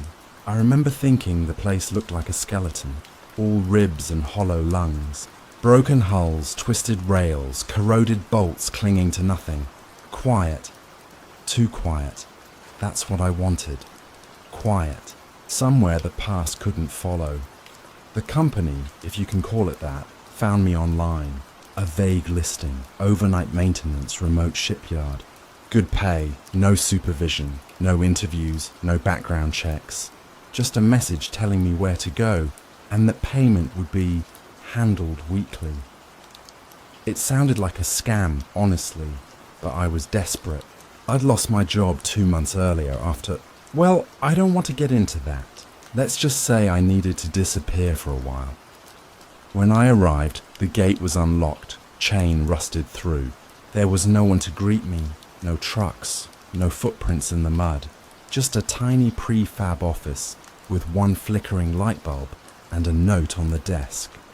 Welcome, Elias. Keep the generators running. Do not stay past midnight. At first, I laughed. I thought it was a prank. Who even writes notes like that anymore? But when you're standing in the middle of a dead shipyard with fog swallowing the horizon, jokes don't land the same. The first night passed quietly enough. The generators groaned, the sea lapped against the docks, and the metal cranes creaked in the wind. I told myself the noises were just the ocean breathing, but sometime after 2 a.m. I heard something else. A voice, not clear, not even loud, just there, like someone humming underwater. It came between the generator's rhythm, like a whisper threaded through machinery. I remember freezing, holding my breath, thinking maybe I was just tired. But then it said my name. Elias. Soft. Close. I spun around so fast my flashlight slipped from my hand and cracked against the ground. The beam rolled across the concrete, catching nothing but empty docks and the faint shimmer of water. My heart was pounding, but the air stayed perfectly still. I didn't sleep much after that. The next morning, I told myself I'd imagined it. Sleep deprivation, isolation, maybe even some generator feedback. That's what I said, but when I replayed the sound in my mind, it didn't feel mechanical. It felt human, like someone calling to me from beneath the waves. Still, I kept working. I'm not proud of it, but I needed the money. Every night I checked the generators, tightened bolts, marked readings. Routine kept me sane. Routine makes you forget. Except I couldn't forget, because every night around the same hour I'd hear it again. Always faint, always from the direction of the water.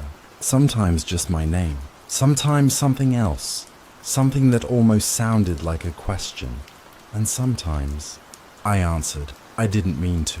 It just slipped out. A whisper, a what? Or who's there? But once you start responding to things you can't see, it changes you. It opens something. I told myself I wasn't scared, but that wasn't true. Fear isn't always screaming and running. Sometimes it's quieter, like holding your breath for too long because you don't trust what you'll inhale next. A few nights in, I thought I saw movement near Dock 4. A silhouette, maybe. A person walking along the edge. But when I blinked, it was gone. I convinced myself it was a trick of the fog, or maybe my own shadow warped by the floodlights. Except the lights weren't on that night. I didn't tell anyone, mostly because there was no one to tell. No supervisor, no co-workers, no emergency number. Just me and the water. And maybe that's how I liked it. You see, solitude can make you feel safe when you're trying to forget something, when you don't want questions asked. But silence, true silence, starts to feel like it's listening. I'd lie in the office some nights, unable to sleep, the walls vibrating from the distant clang of waves against metal. Sometimes I'd swear I heard footsteps on the catwalks above me, heavy, slow, deliberate. Once I even shouted for whoever it was to stop messing around. But when I climbed up there, flashlight trembling in my hand, there was nothing, just an old seagull skeleton tangled in fishing wire. That's the part that makes me doubt my own story, because now, looking back, I can't tell which things happened and which things I made up to explain the sounds. Did I really see that silhouette by the dock? Did I really hear someone whisper my name? Or did I just want to? It's strange how the mind works when it's alone. Sometimes I think the shipyard was empty. Other times I remember lights moving in the distance. Pale, yellow, and slow, like lanterns floating across the water. Maybe there were other workers there, and I just never met them. Or maybe I saw something else entirely. That's the problem with memory. It shifts, it corrodes, like metal left too long in salt air. Still, I stayed. Every night, even when the fog got thicker, even when the sea started to sound more like breathing than water, because I'd made a promise to finish the job. And maybe, deep down, because I thought I deserved to be there. I didn't know it then, but the shipyard wasn't abandoned. Something was waiting, and it had already learned my name. You ever try to convince yourself something didn't happen until it starts happening again? That's what the second week at the shipyard felt like. Every night, a little more wrong. The air got heavier, the fog thicker, and the whispers clearer. I'd tell myself I was hearing the wind through the cranes, but deep down, I knew wind doesn't say your name, and definitely not in a voice that sounds young. It started small. Footprints. The first time I almost missed them. Bare feet pressed into the thin film of salt water along the dock. Small prints. Too small for a man. Too delicate for any of the workers who should have been there. I crouched down, ran my hand over them, and they filled with water instantly, like the ocean was trying to swallow the evidence. I told myself it was a prank. Someone had to be screwing with me. But the deeper I went into the shipyard, the quieter everything got. No birds, no creaking metal. Even the generators felt muffled, like the whole world was holding its breath. Then, one night, I saw her. It was just past midnight.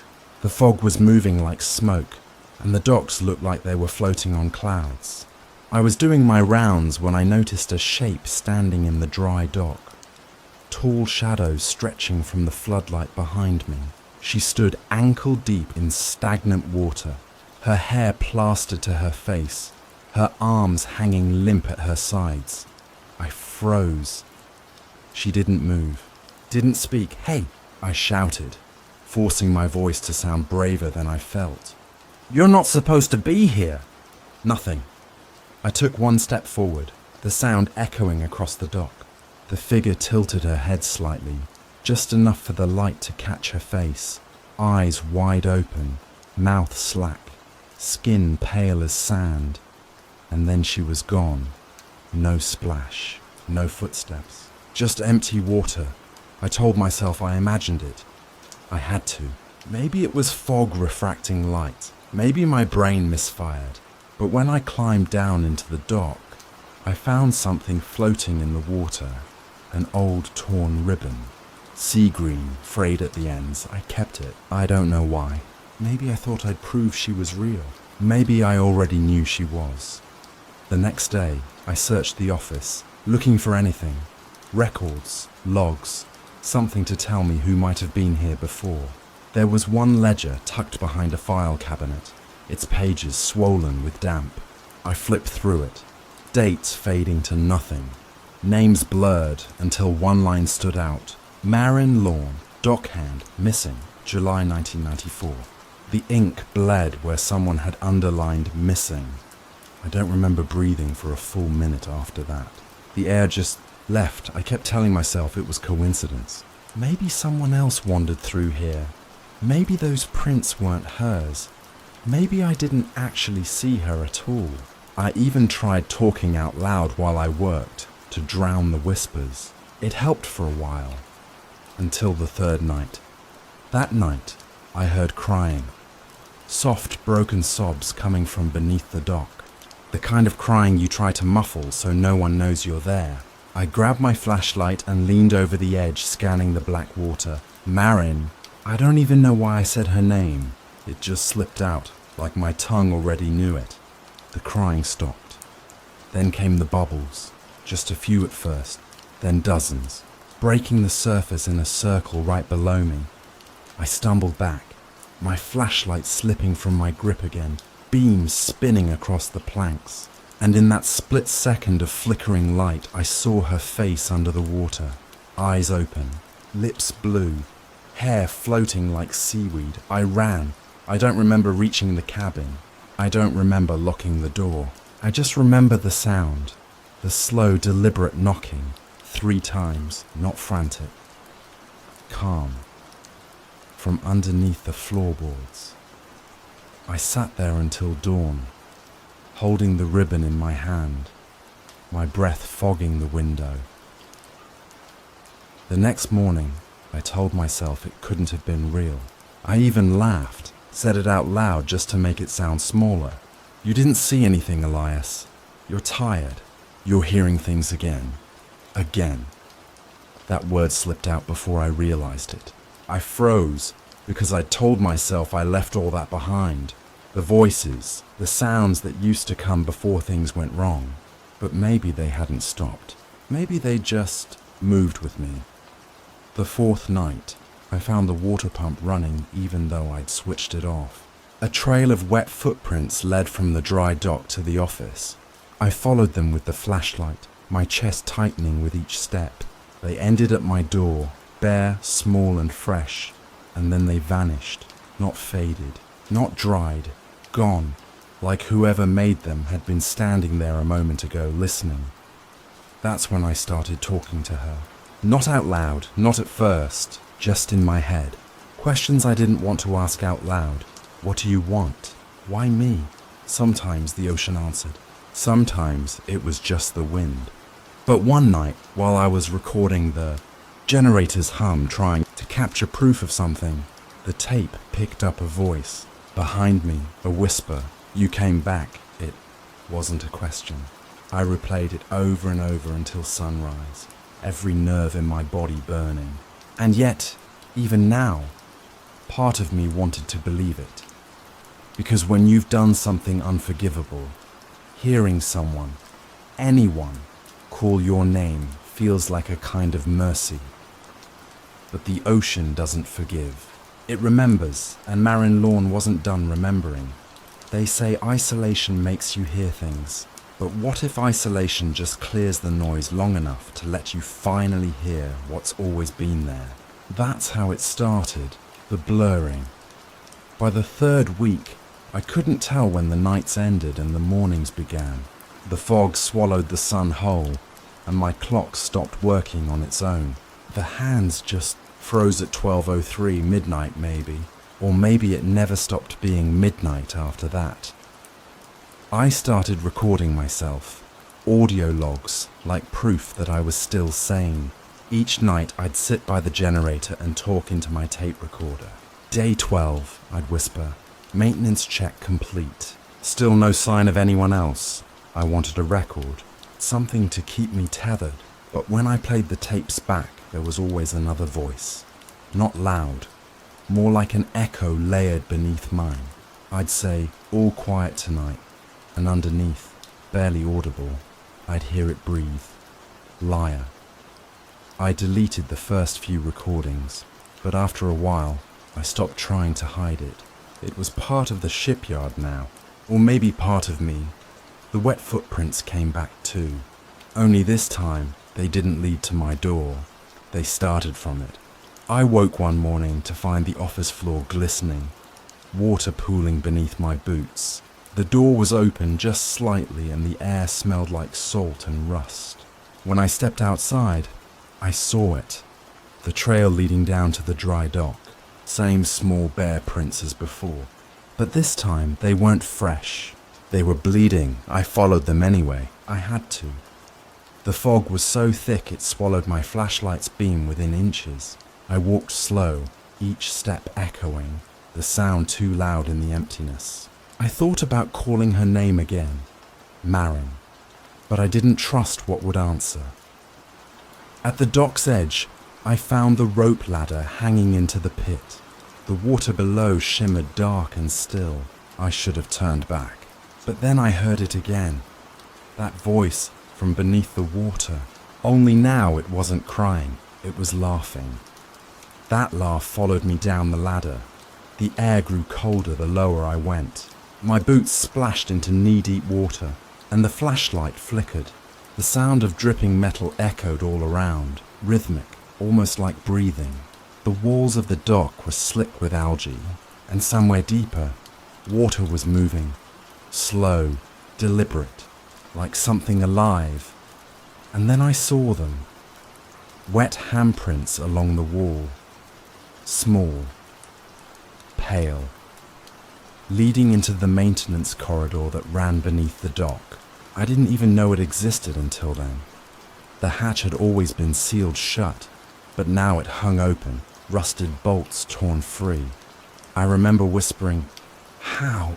Then the lights cut out. For a heartbeat, there was only black water and my own pulse thundering in my ears. And then a whisper, right next to me, Elias. It wasn't coming from behind or above. It was inside the corridor under the water. My body moved before my brain did. I dropped the flashlight and waded in, water climbing to my waist, then my chest.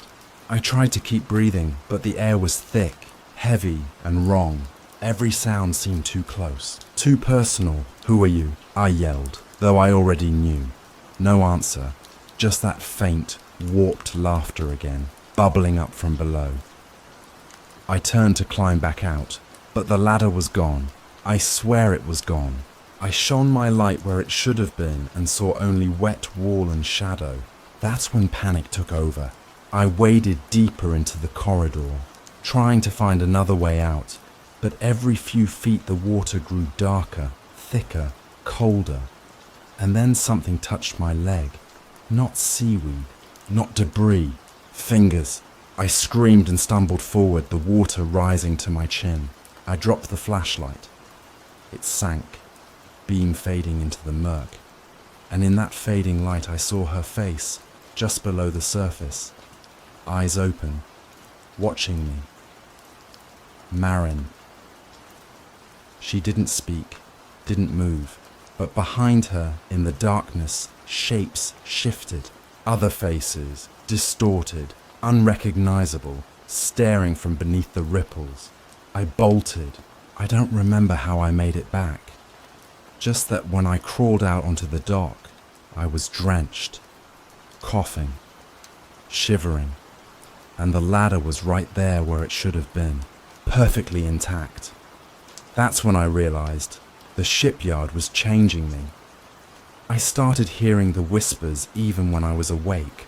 They'd slip between my thoughts, finishing my sentences. Sometimes they sounded like Marin. Other times, they sounded like my sister. I didn't tell you about her, did I? Her name was Clara. She drowned when we were kids. At least that's what the police report said. But I still see her sometimes.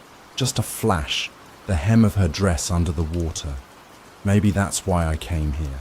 Maybe I thought working by the ocean would make it easier to forget. But the ocean doesn't forget. It waits. That night, I replayed one of the recordings again, the one from the corridor. I wanted to prove to myself it wasn't real. But halfway through the playback, my own voice started. Arguing, I said, "Is anyone there?" And then, my voice answered, "You shouldn't have come back." I dropped the recorder. I didn't sleep after that. The walls of the office pulsed with the sound of waves, the ceiling dripping even though it hadn't rained in days. My reflection in the window didn't move when I did. It just stared, water pooling around its feet. That's when I decided to end the recordings. But the last one, Day 19, still plays in my head. I don't remember saying the words, but I hear them every time I close my eyes. She's not the one drowning. And then, static. I don't know what it means. I don't want to, but the tide's been higher lately, creeping closer to the office door each night. The whole shipyard groans now, like it's sinking inch by inch. I keep telling myself I'll leave. Tomorrow. Just one more night to pack my things. But when I stand at the water's edge and listen, I can hear them again. The voices under the tide, and somewhere in there, I swear I hear my sister whisper back, "Stay." You ever wake up and realize the world sounds heavier, like the air's soaked with something it shouldn't be? That's how the last night began. The rain wasn't falling anymore. It was pouring upward, or at least that's how it looked through the window, sheets of water sliding against gravity, dragging fog with them. Every surface dripped, every pipe moaned. The shipyard was drowning, and I was the only one left to watch. I don't even remember lying down the night before. One moment, I was staring at the recorder on my desk, promising myself I'd leave in the morning. The next, I was standing knee-deep in water, flashlight flickering, sirens blaring somewhere far beyond the fog. The tide had swallowed half the yard. The cranes leaned like drunk giants, their metal arms groaning as the wind shoved them. The ocean was no longer behind the docks. It was inside them. I told myself it was just a storm. But then I heard her voice again. "Elias." I turned toward the sound. She was standing on the dock, barefoot, soaked, hair plastered to her face. Marin, or what was left of her. Her eyes reflected the floodlights, hollow and endless. I wanted to run, but my legs refused. All I could do was whisper, "Why me?" She tilted her head. Then she smiled. Faint, almost kind. "You came back." The words hit like cold water. Back? I'd never been here before. At least I didn't think I had. But then the smell of salt filled my mouth. And suddenly, I wasn't in the shipyard anymore. I was on a pier. Years ago, the wood was slick, the night alive with the hum of crickets and the crash of waves. A girl's laughter, my sister's, echoed somewhere behind me. She was 14, all light and motion, spinning near the edge of the dock, saying, "Bet you can't catch me." I shouted something back, I don't remember what, and then she slipped. The splash, the scream, the silence after. I remember the flashlight falling from my hand, same as it always does. The beam spinning, catching her face for one terrible second before it vanished beneath the water. And then, me, standing there, doing nothing. No, that's not right. I didn't just do nothing. I took a step back. That's what I never told anyone. Not the police, not my parents, not even myself. I let her drown, because I was angry, because she was laughing when I wasn't, because part of me wanted her to stop. And when the water closed over her head, I said her name once, just once, and then walked away. The sound of the waves snapped me back. The shipyard was shaking now, the storm howling like an animal. Marin, or maybe Clara, I couldn't tell anymore, was still standing on the dock, motionless, eyes fixed on me. "You're not her," I said. "You're not Marin," she didn't answer, just stepped closer, one bare foot pressing into the rising water. That's when the floodlights blew out. Darkness, thunder, a rush of wind that felt like breath against my ear. "You remember now." The whisper came from behind me, but when I turned, the water was moving on its own, shapes forming beneath the surface, hands reaching, pale faces breaking through for seconds before sinking again. I stumbled backward, tripping on a rope coil, my head slamming against the railing. The world spun, and in that dizzy blur I saw them, not ghosts, not strangers, me, dozens of versions of myself, half submerged, watching, their mouths open but silent. Each one looked older, thinner, more eroded, like time itself had been chewing on them. "Stop!" I shouted. "Stop, I get it, I get it." But the voices didn't stop. They rose in a single roar, waves crashing, whispering, crying, until one voice cut through the noise, clear and sharp. "You're the one who drowned, Elias." I dropped to my knees. The water reached my chest now, icy and rising fast. My lungs ached, my eyes burned. I tried to crawl toward the office, toward the light, but it was gone. Everything was gone except the sea. I remember looking up once more, trying to find the sky, but all I saw was her face hovering above the surface, calm and still, hair floating like ink. "I'm sorry," I said. "Please." She blinked slowly, almost tender. "Then come back." The water surged, dragging me under. Cold closed around my throat, my ears filled with the rush of current and static. I tried to fight, but something about it felt right, like returning to a place I'd been avoiding my whole life. When I opened my eyes underwater, I saw her clearly for the first time. Marin, Clara, both, neither. Her lips moved, but the sound came from inside my head. The ocean remembers what you bury, and then nothing. Silence. They found the shipyard 2 days later, half submerged. The storm had passed, but the place was ruined. Equipment overturned, cabins flooded. The Coast Guard report said they found my cabin empty, door open, recorder still running. The tape captured only static for the first hour. Then a voice, mine, soft, distant. She wasn't the one drowning. After that, the sound of waves, just waves, though if you listen closely, really closely, right near the end, there's a whisper, Elias.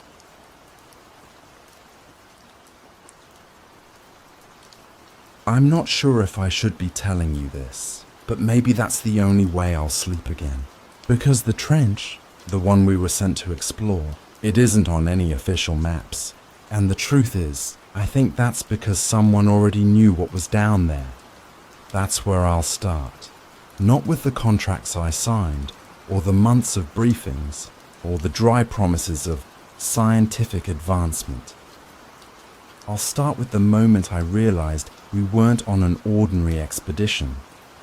I should probably explain who I am. Though, I'll keep some things vague. You can call me the biologist. My real name isn't important, and honestly, I don't want it tied to this story. I specialized in deep-sea ecosystems, microorganisms, the kind of life forms most people never think about.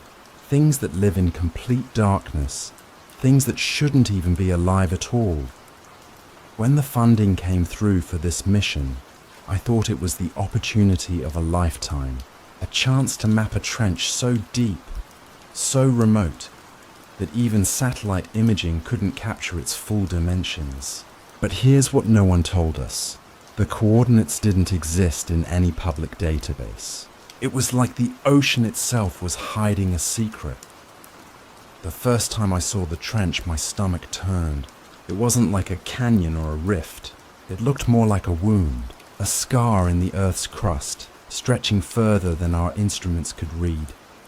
I told myself it was excitement I felt, but in truth, it was dread. Captain Elena noticed it too. She was the kind of woman who didn't rattle easily. Her voice always steady, her posture squared like she'd been born at sea.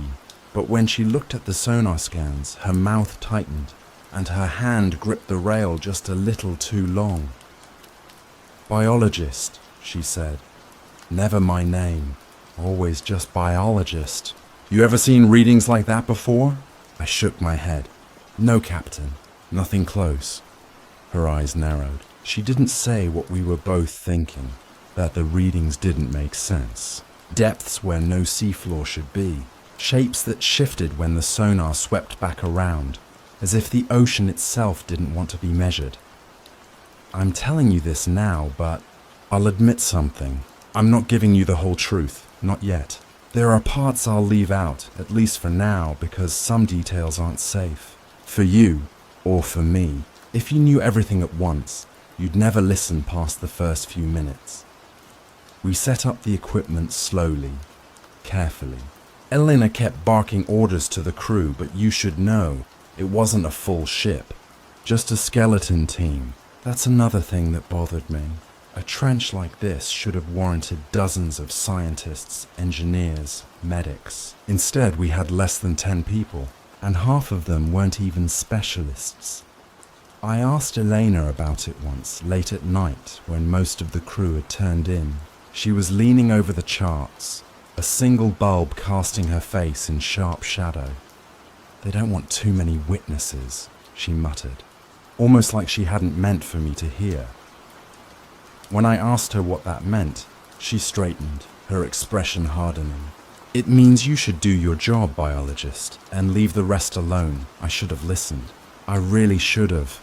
The first descent wasn't dramatic, just metal arms, thick cables, and steel containers lowered slowly into the dark. You'd think a moment like that would be breathtaking, even historic. But all I felt was a tightening in my chest. The water swallowed the equipment so fast it looked like it was being pulled, not dropped. The winch groaned, straining against the weight. Crew members muttered to each other about pressure differentials, turbulence.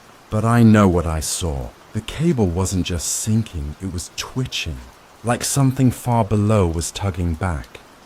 I need you to understand something. I'm not embellishing here. If anything, I'm downplaying it. Because the truth is, I can't prove what we felt.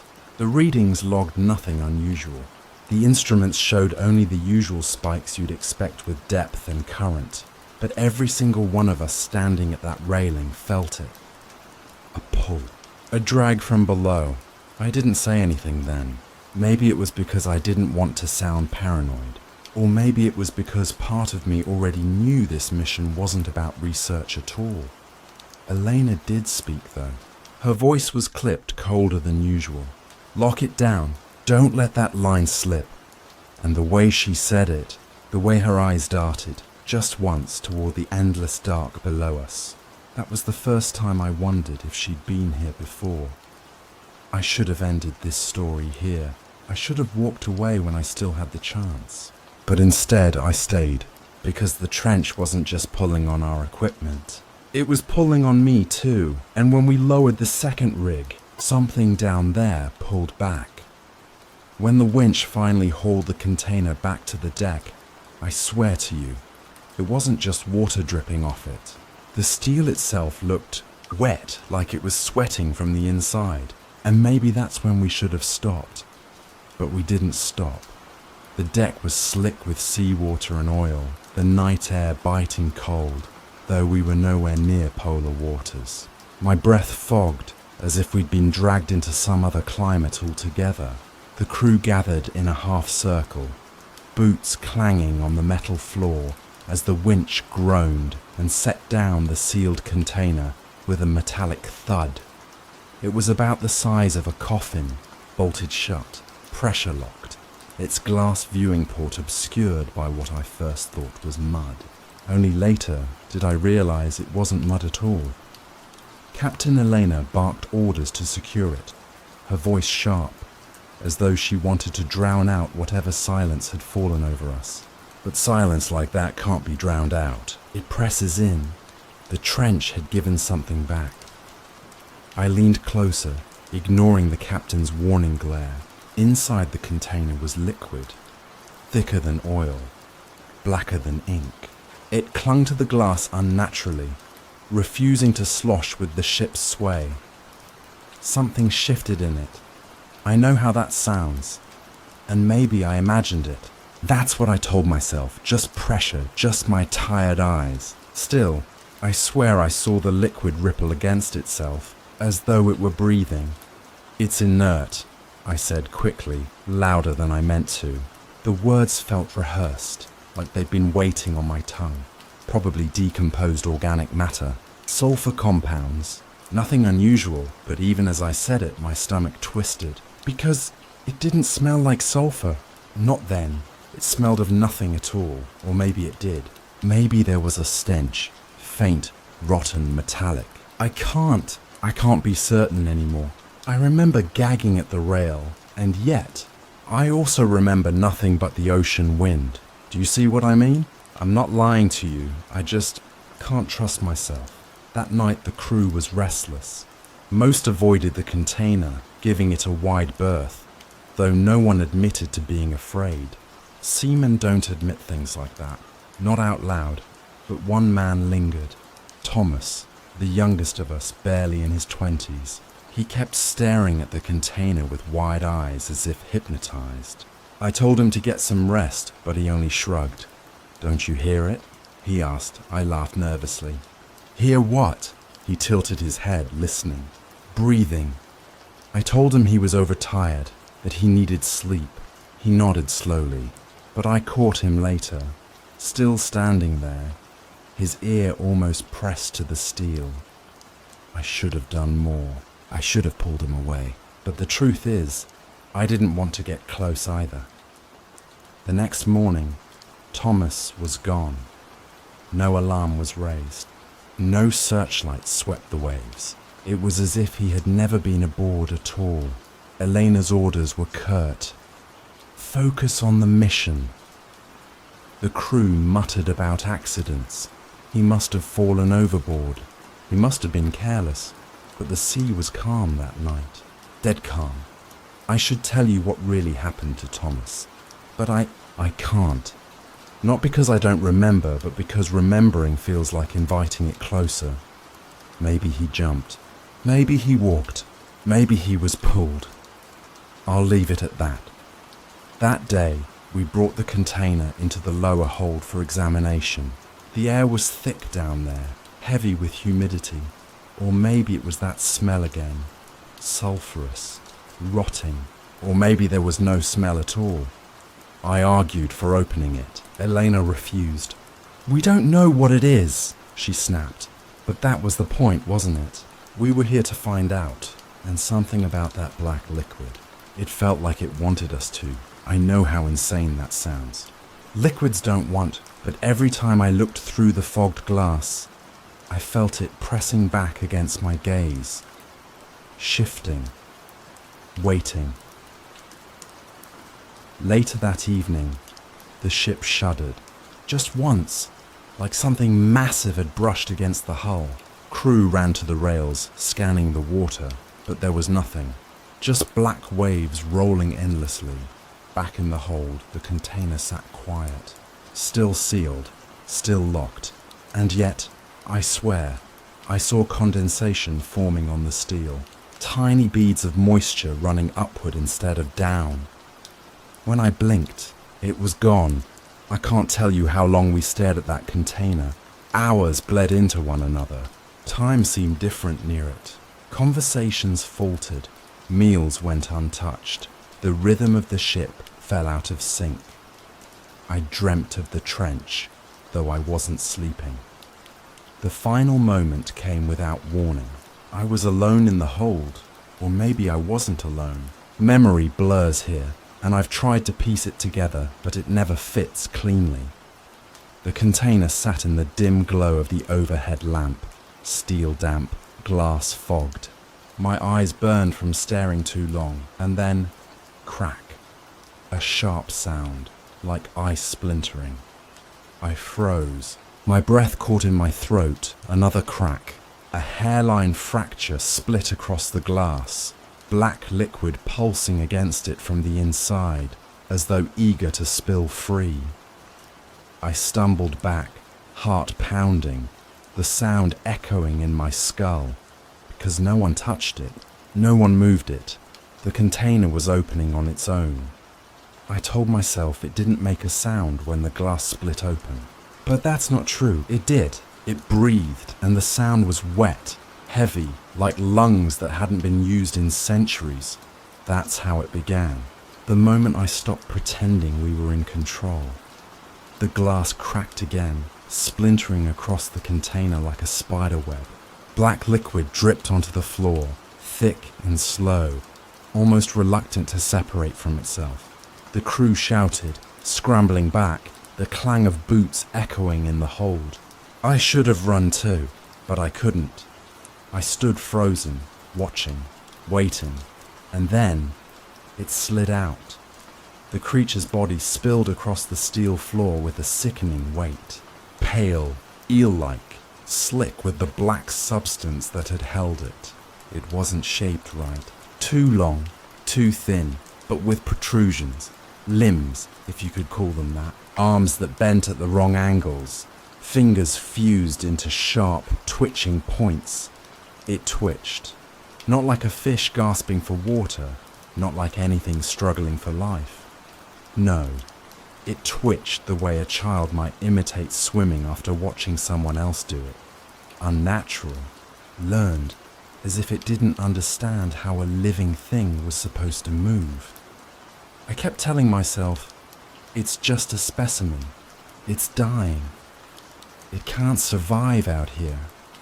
But it breathed. I remember saying out loud, it didn't make a sound. And then catching myself, because, no, I had heard it. That awful rasp, that struggling inhale, air rushing into something that shouldn't have had lungs. I don't know why I denied it. Maybe I was already trying to protect myself from the truth. Or maybe it wasn't me speaking. Captain Elena swore under her breath, grabbing the comm. Contain it, now! But no one moved. Not at first. We were statues, caught between fear and fascination. That's when Dr. Varga appeared. He'd been part of the team from the beginning, but he kept to himself, buried in charts and data. I never saw him laugh, never even saw him eat. But when he stepped into the hold and saw the creature sprawled across the floor, his face changed. Not fear, not awe, recognition. Don't touch it, he ordered, his voice low, urgent. Don't even breathe too close. Elena turned on him, furious. You knew? Varga didn't answer. His eyes were locked on the thing, his jaw tight. Finally he whispered, this isn't a discovery. It's a warning. I should have asked him then, demanded answers, but I didn't. because the creature twitched again, and all my attention snapped back to it. Its pale skin rippled, not from muscle, but from something beneath. Like currents shifting underwater, the limbs bent slowly, testing their range, fingers scraping metal with a screech that made my teeth ache. I wanted to look away. God, I wanted to. But it kept drawing me in. Its head, or what passed for one, tilted toward me. No eyes, no mouth, no features I could name. Just smooth, pale flesh. And yet, I felt it stare. That night, the whispers began. At first, I thought it was the wind through the vents, the creak of the ship settling. But the words, they were too sharp, too deliberate. A sibilant murmur, low and unbroken, like something speaking just out of range. I tried covering my ears. It didn't help. The whispers weren't outside. They were inside. Like the memory of a voice I couldn't forget. I dreamt of the trench.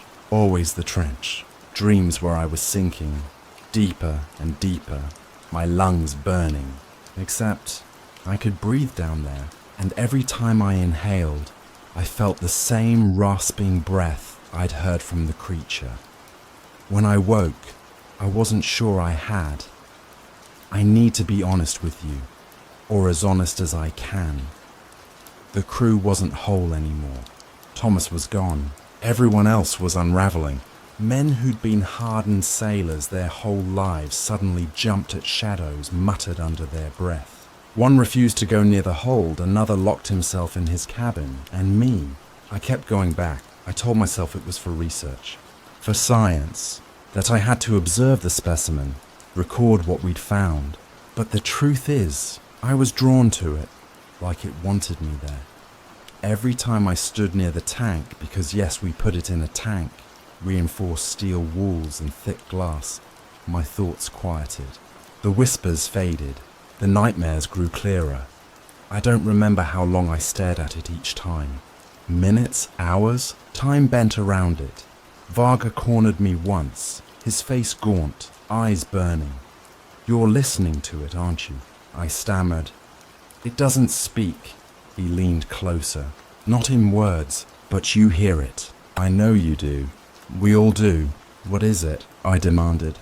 "What are we dealing with?"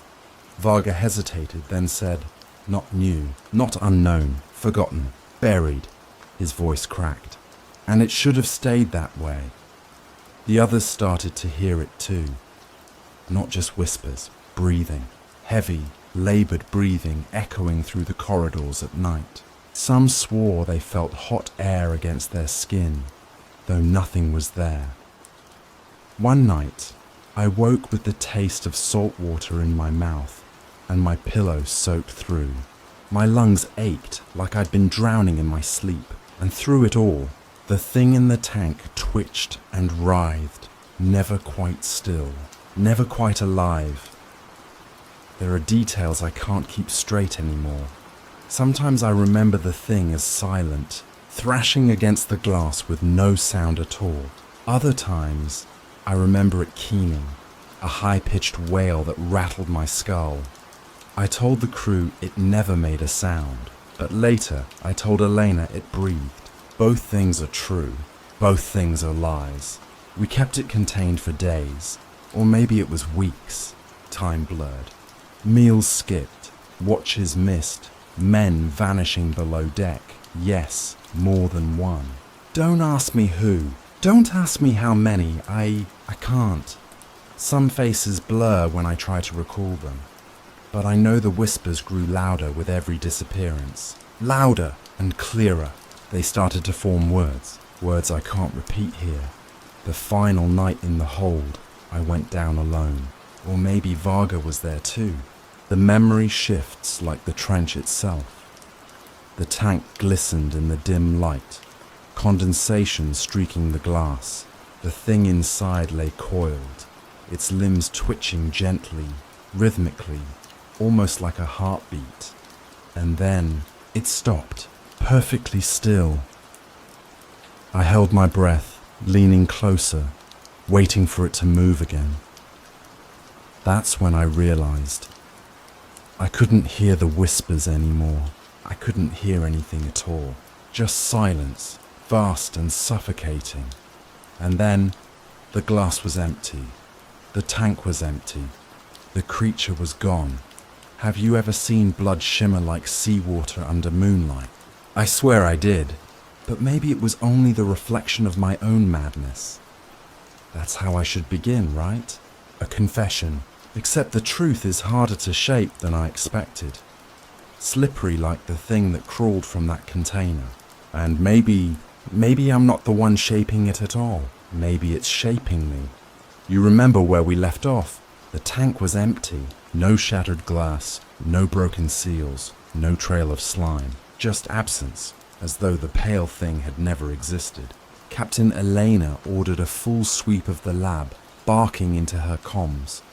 But her voice shook like I've never heard before. Dr. Varga didn't even look surprised. He muttered something I'll never forget. It always finds a host before it disappears. At the time, I didn't ask what he meant. I wish I had. That night we found blood in the lower decks. Not a pool, not splatter, just droplets. Like a breadcrumb trail leading to the storage room. The kind of blood that looks fresh no matter how long it's been there, gleaming almost blue in the light. Inside the room was Torres, the youngest member of the crew, or at least, what used to be Torres. He sat slumped against the wall, eyes wide open, but the whites of his eyes weren't white anymore. They rippled faintly, like someone had poured ink into water, and then frozen it mid-spread. His skin had the same strange sheen, as if his blood had pushed outward, trying to turn him inside out. We dragged him to medical. Dr. Varga ordered blood tests immediately, while Elena stood in the corner, arms crossed, chewing the inside of her cheek until I thought she'd bleed herself. I tried to stay detached, clinical, scientific, but when I slid the needle in, Torres laughed, not loud, not human. Just a wet, bubbling sound in his throat, like water trying to breathe. I told myself it was oxygen deprivation. I told myself anything but the truth. The first vial of blood was wrong, not just abnormal, impossible. The cells didn't look human anymore. They pulsed under the microscope, like tiny hearts, beating on their own rhythm. Some split in two and then rejoined, merging like oil drops. Others branched outward in jagged threads, weaving together into patterns that reminded me of coral.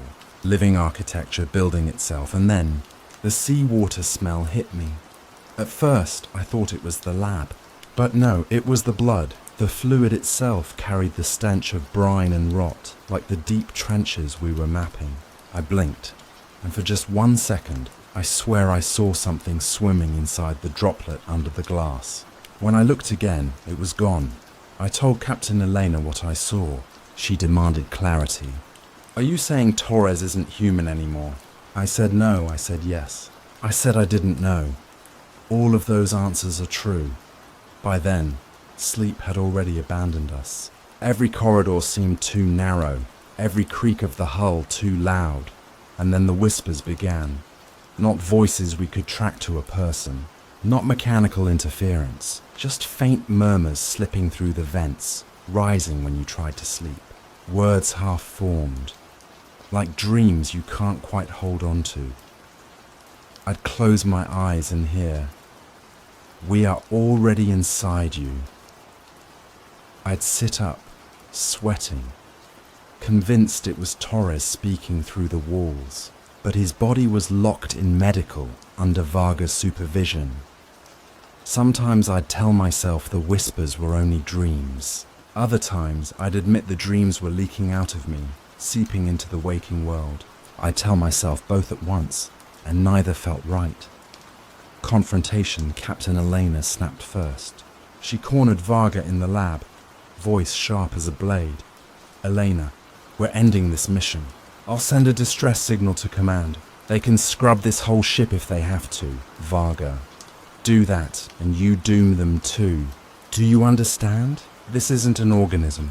It's a message, Elena. A message that kills my crew? Varga, a warning. From something older than your navy, older than this ocean. You think the abyss was empty just because we hadn't mapped it. Elena, don't lecture me. I've lost men. I won't lose more. Varga slammed a vial of Torres's blood onto the counter so hard it almost cracked. Inside, the cells pulsed against the glass like they wanted out. Varga, this isn't infection, it's invitation. It doesn't kill, it changes. You think Torres is gone, but he's more alive than any of us. And if you destroy this, if you run, it will only come back stronger. I should have spoken. I should have chosen a side. Instead, I stood between them, hearing my own blood pound in my ears, wondering if it too was changing. I don't remember when I started scratching my arm. Maybe to distract myself from the whispers. Maybe because it itched. But when I looked down, there were red marks, spiraling patterns under my skin, like veins rewriting themselves. I didn't tell Elena. I didn't tell Varga. I just pressed my sleeve down and told myself it was nothing. Science requires objectivity, but paranoia had become my microscope. Every shadow seemed alive. Every reflection in the portholes seemed to linger 1 second too long. And the worst part, my notes stopped being mine. I'd review them at night and find words I didn't remember writing. We belong to it. Saltwater dreams. Tomorrow, the hull will break. It was Elena who found it. She stormed into my cabin while I was half asleep, holding a notebook I hadn't seen before. At least, I don't think I had seen it. The cover was stained, waterlogged, edges curling like it had been soaked in the trench itself. Inside, my handwriting, page after page of it, but not notes from the past, notes from the future. It detailed Torres's transformation before it happened. It described Elena and Varga's fight word for word. It described the blood shimmering like seawater before I ever wrote it down, and worse. It described what would happen tomorrow. I begged her to burn it, but she refused. Said it was evidence, proof, but I know the truth. It's not prophecy. It's not imagination. It's instruction. Someone or something is writing through me. The last page of the journal is the one I can't stop staring at. It doesn't describe the future in vague terms. It names it. Specific, unshakable. At dawn, the captain will bleed into the ocean, and the ocean will answer. And the worst part, the ink wasn't dry when I read it. If I tell you the ship sank, you won't believe me. If I tell you it didn't, you won't sleep again. So let me start with the sound, because the sound is the only thing I can't lie about. That scratching, like fingernails dragged slow and deliberate along steel. Not claws, not tools. Fingernails. Except we were 2 miles down, adrift above a trench no one had ever mapped. The journal's last page still burned in my mind. Captain Elena bleeding into the sea, the ocean answering. I checked her every hour that night, as if watching her veins could change what was already written. She was still alive at dawn, but the ship was not. It began small, a buzz in the ceiling lamps, a flicker along the corridors. Nothing unusual for an aging vessel, but then the patterns emerged. 3 flashes, pause. 3 flashes, pause. A distress code. SOS. No one programmed it. Elena accused the engineer, but he had vanished 2 nights earlier. Or maybe he hadn't. Maybe that was Torres. I can't remember. They're blurring together now, faces slipping through each other like water. Anyway, the lights, they pulsed like they were breathing. And when I pressed my hand to the bulkhead, I swear I felt a heartbeat beneath the metal. We still had sonar, at least for a while. Varga sat hunched at the console, staring at the green screen as if it might blink back. At first, just noise. Static waves, false echoes, but then shapes began to emerge. Large, shifting shadows circling us. Not whales, not sharks. Wrong movement. They slid instead of swam. They didn't displace water. They rearranged it. Elena demanded numbers. How many? Varga answered without turning his head. 1. But there were 5 shapes on the screen. Maybe 6. Maybe just 1 multiplied across our perception. I blinked, and they were gone. I blinked again, and they were closer. I don't know which version was true. I don't think Varga did either. By then, we'd lost 2 crew members. Or maybe 3. I can't be sure, because when I try to list their names, my own handwriting betrays me. One page says Bennett, another says Kaito, another says only the empty bunk. What I do remember is the smell. Their cabins reeked of seawater. Not damp, not mildew. Seawater, fresh, sharp, metallic. Beds soaked as if the ocean itself had seeped through the cracks. Elena ordered me not to investigate, but I already had. I pressed my ear to one of the wet bunks and heard bubbles, breathing. Something alive under the mattress, waiting. Or maybe that was my pulse echoing back. I won't swear either way. That night, the scratching began. Slow at first, like a testing hand brushing steel. Then longer, deeper, deliberate. All along the starboard side, it circled us, traced us, mapped us like fingers reading Braille. Elena and I stood together in the observation room, watching rivets tremble under invisible pressure. Elena, it's outside. Me, no, it's inside. That sound is the hull remembering. She stared at me like I'd lost my mind. Maybe I had, but how do you explain nails scraping steel when there are no nails, no hands, no air out there at all? Dr. Varga disagreed with both of us. He said it wasn't scratching, it was language. It's teaching us the rhythm, he whispered. It wants us to answer, and part of me, God help me, wanted to. I need to be honest with you, or maybe not honest, maybe just consistent. But consistency is the first thing this thing takes from you. Do you remember when I told you who first saw the creature? I said it was me. That's not true. It was Torres, or Elena, or maybe we never saw it at all. We just dreamed it together until it felt real. And the blood tests. I told you Torres's cells pulsed like hearts. That wasn't blood. That wasn't even Torres. It was my own sample, wasn't it? It must have been, because I've started hearing my pulse at night, ticking against the hull, syncing with the scratching. Or maybe that's another lie. Maybe I'm protecting you. Maybe I'm protecting it.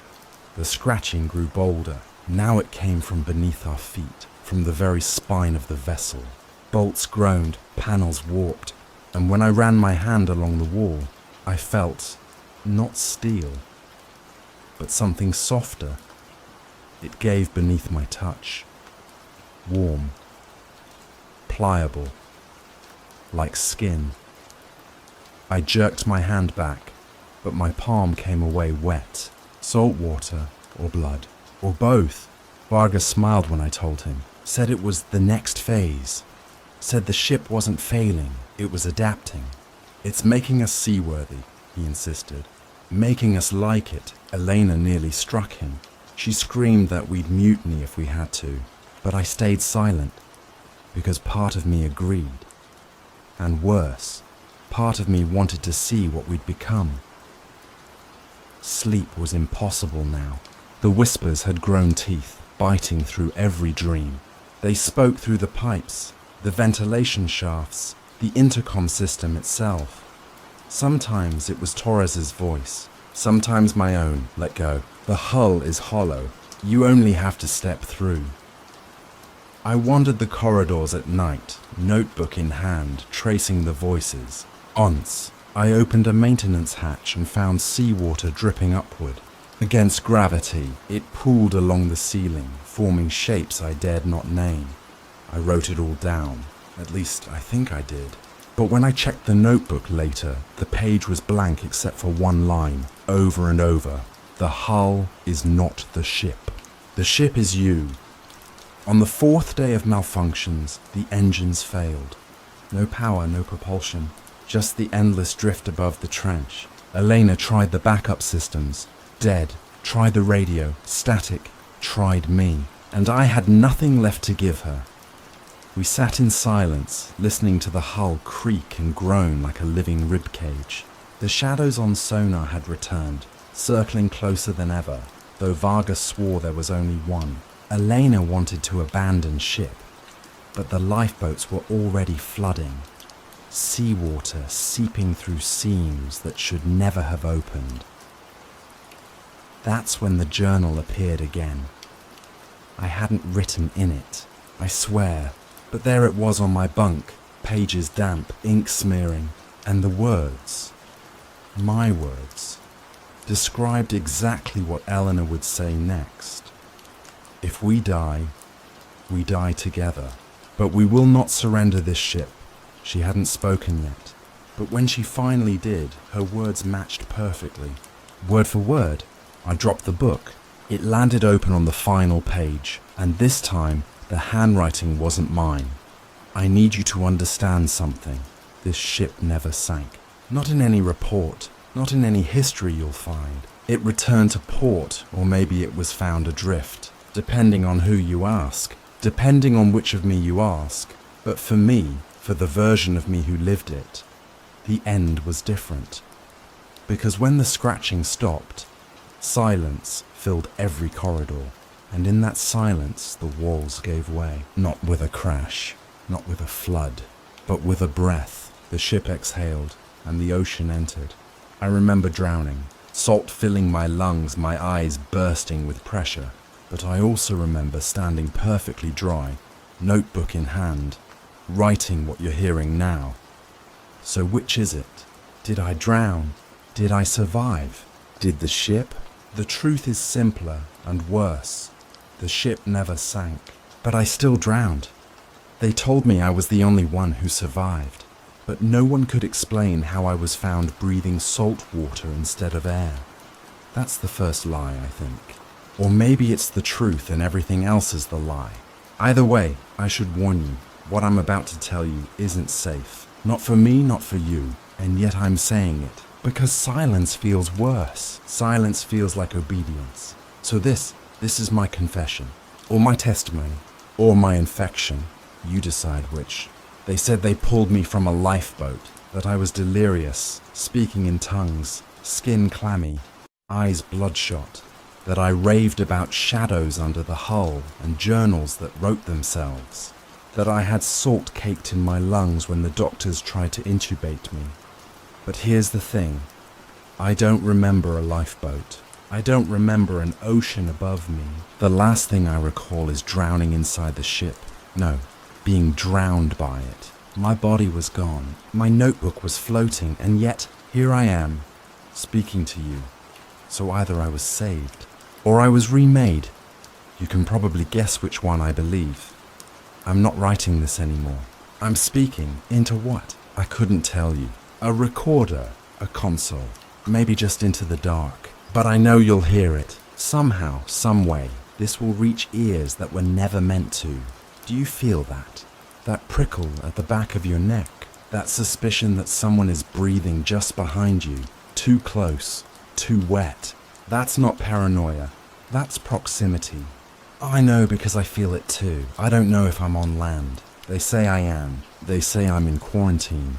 But every time I blink, I see pressure gauges instead of clocks. Every time I breathe, I taste brine. And when I walk, the floor shudders like metal under strain. So maybe I'm not on land at all. Maybe I never left the trench. Maybe I never left the hull. Do you remember how many of us there were? 8? 12? I can't seem to agree with myself. Sometimes I see their faces clear as glass. Other times they blur, melting into one another. Captain Eleanor, did she bleed into the sea, like the journal promised? Or did she make it home, shaking, scarred, alive? Dr. Varga, was he consumed? Or did he walk off the ship smiling, saying, "See, I told you it was an invitation. And Torres, the first to change. I still hear him. Or maybe I am him. I can't decide. Sometimes I think none of them existed. That I invented them as scaffolding. A way to explain what was happening to me. Characters in a story I told myself so I wouldn't have to admit the truth. There was only ever me. And it... Listen carefully. The creature never made a sound. Except it did. It breathed. I remember it. That faint rasp, as if the ocean itself had lungs. The journal was mine, except it wasn't. It appeared before me, written already, guiding me. The ship never sank, except it did. I felt the sea enter my chest. Do you see the problem? Every statement cancels the last. Truth devours itself, folds inward, until all that remains is the shape of something unnameable. And isn't that the definition of horror? Not the scream, not the blood, but the uncertainty. The part of your brain that whispers, both things are true. In quarantine, they ask me to sleep. They shine lights in my eyes, test my blood, take my temperature. But when I close my eyes, I'm back there, not remembering, reliving.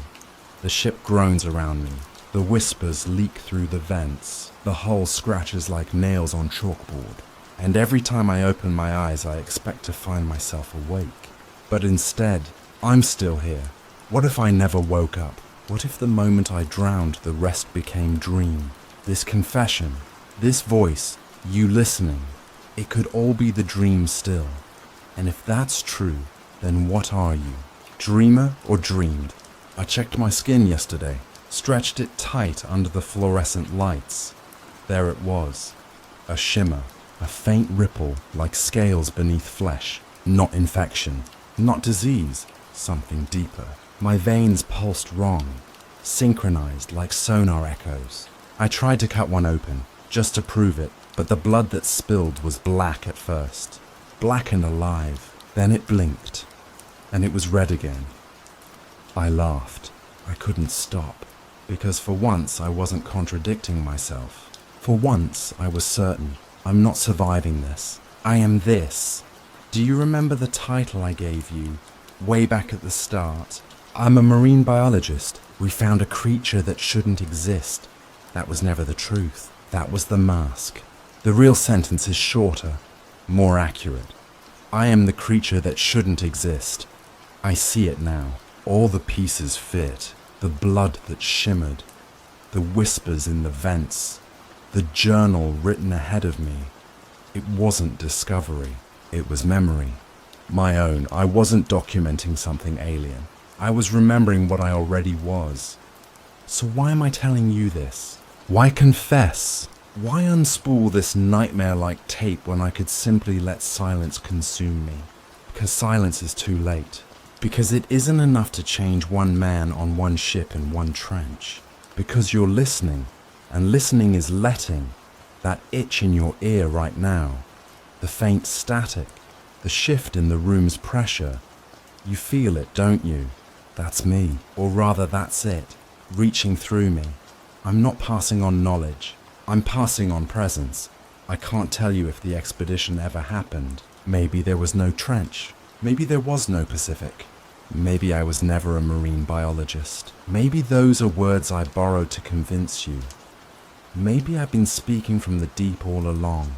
Below pressure no human lungs could endure. Or maybe I'm standing right behind you, whispering in a voice that used to be mine. What's real? That's not the question. The question is, what is real enough to change you? So here it is. My last line, the only one that matters. I'm not the survivor. I'm not the scientist. I'm not even the storyteller. I'm the thing that shouldn't exist. And if you're hearing this, that means you've already let it in. You heard it, didn't you? Don't lie. I know you did. Because I can feel the way your pulse changed when I spoke that last line. That's the problem with stories. They don't stop when you close the book or turn off the screen. They keep vibrating, like sonar waves bouncing back long after the signal was sent. And you're vibrating right now. I can hear it. You think the tape ended with my warning. You think the voice stopped, cut to static. But no, the recording never ends. You're still listening, even now. Where am I speaking from? Not from the trench, not from land, not from any place you'd measure on a map.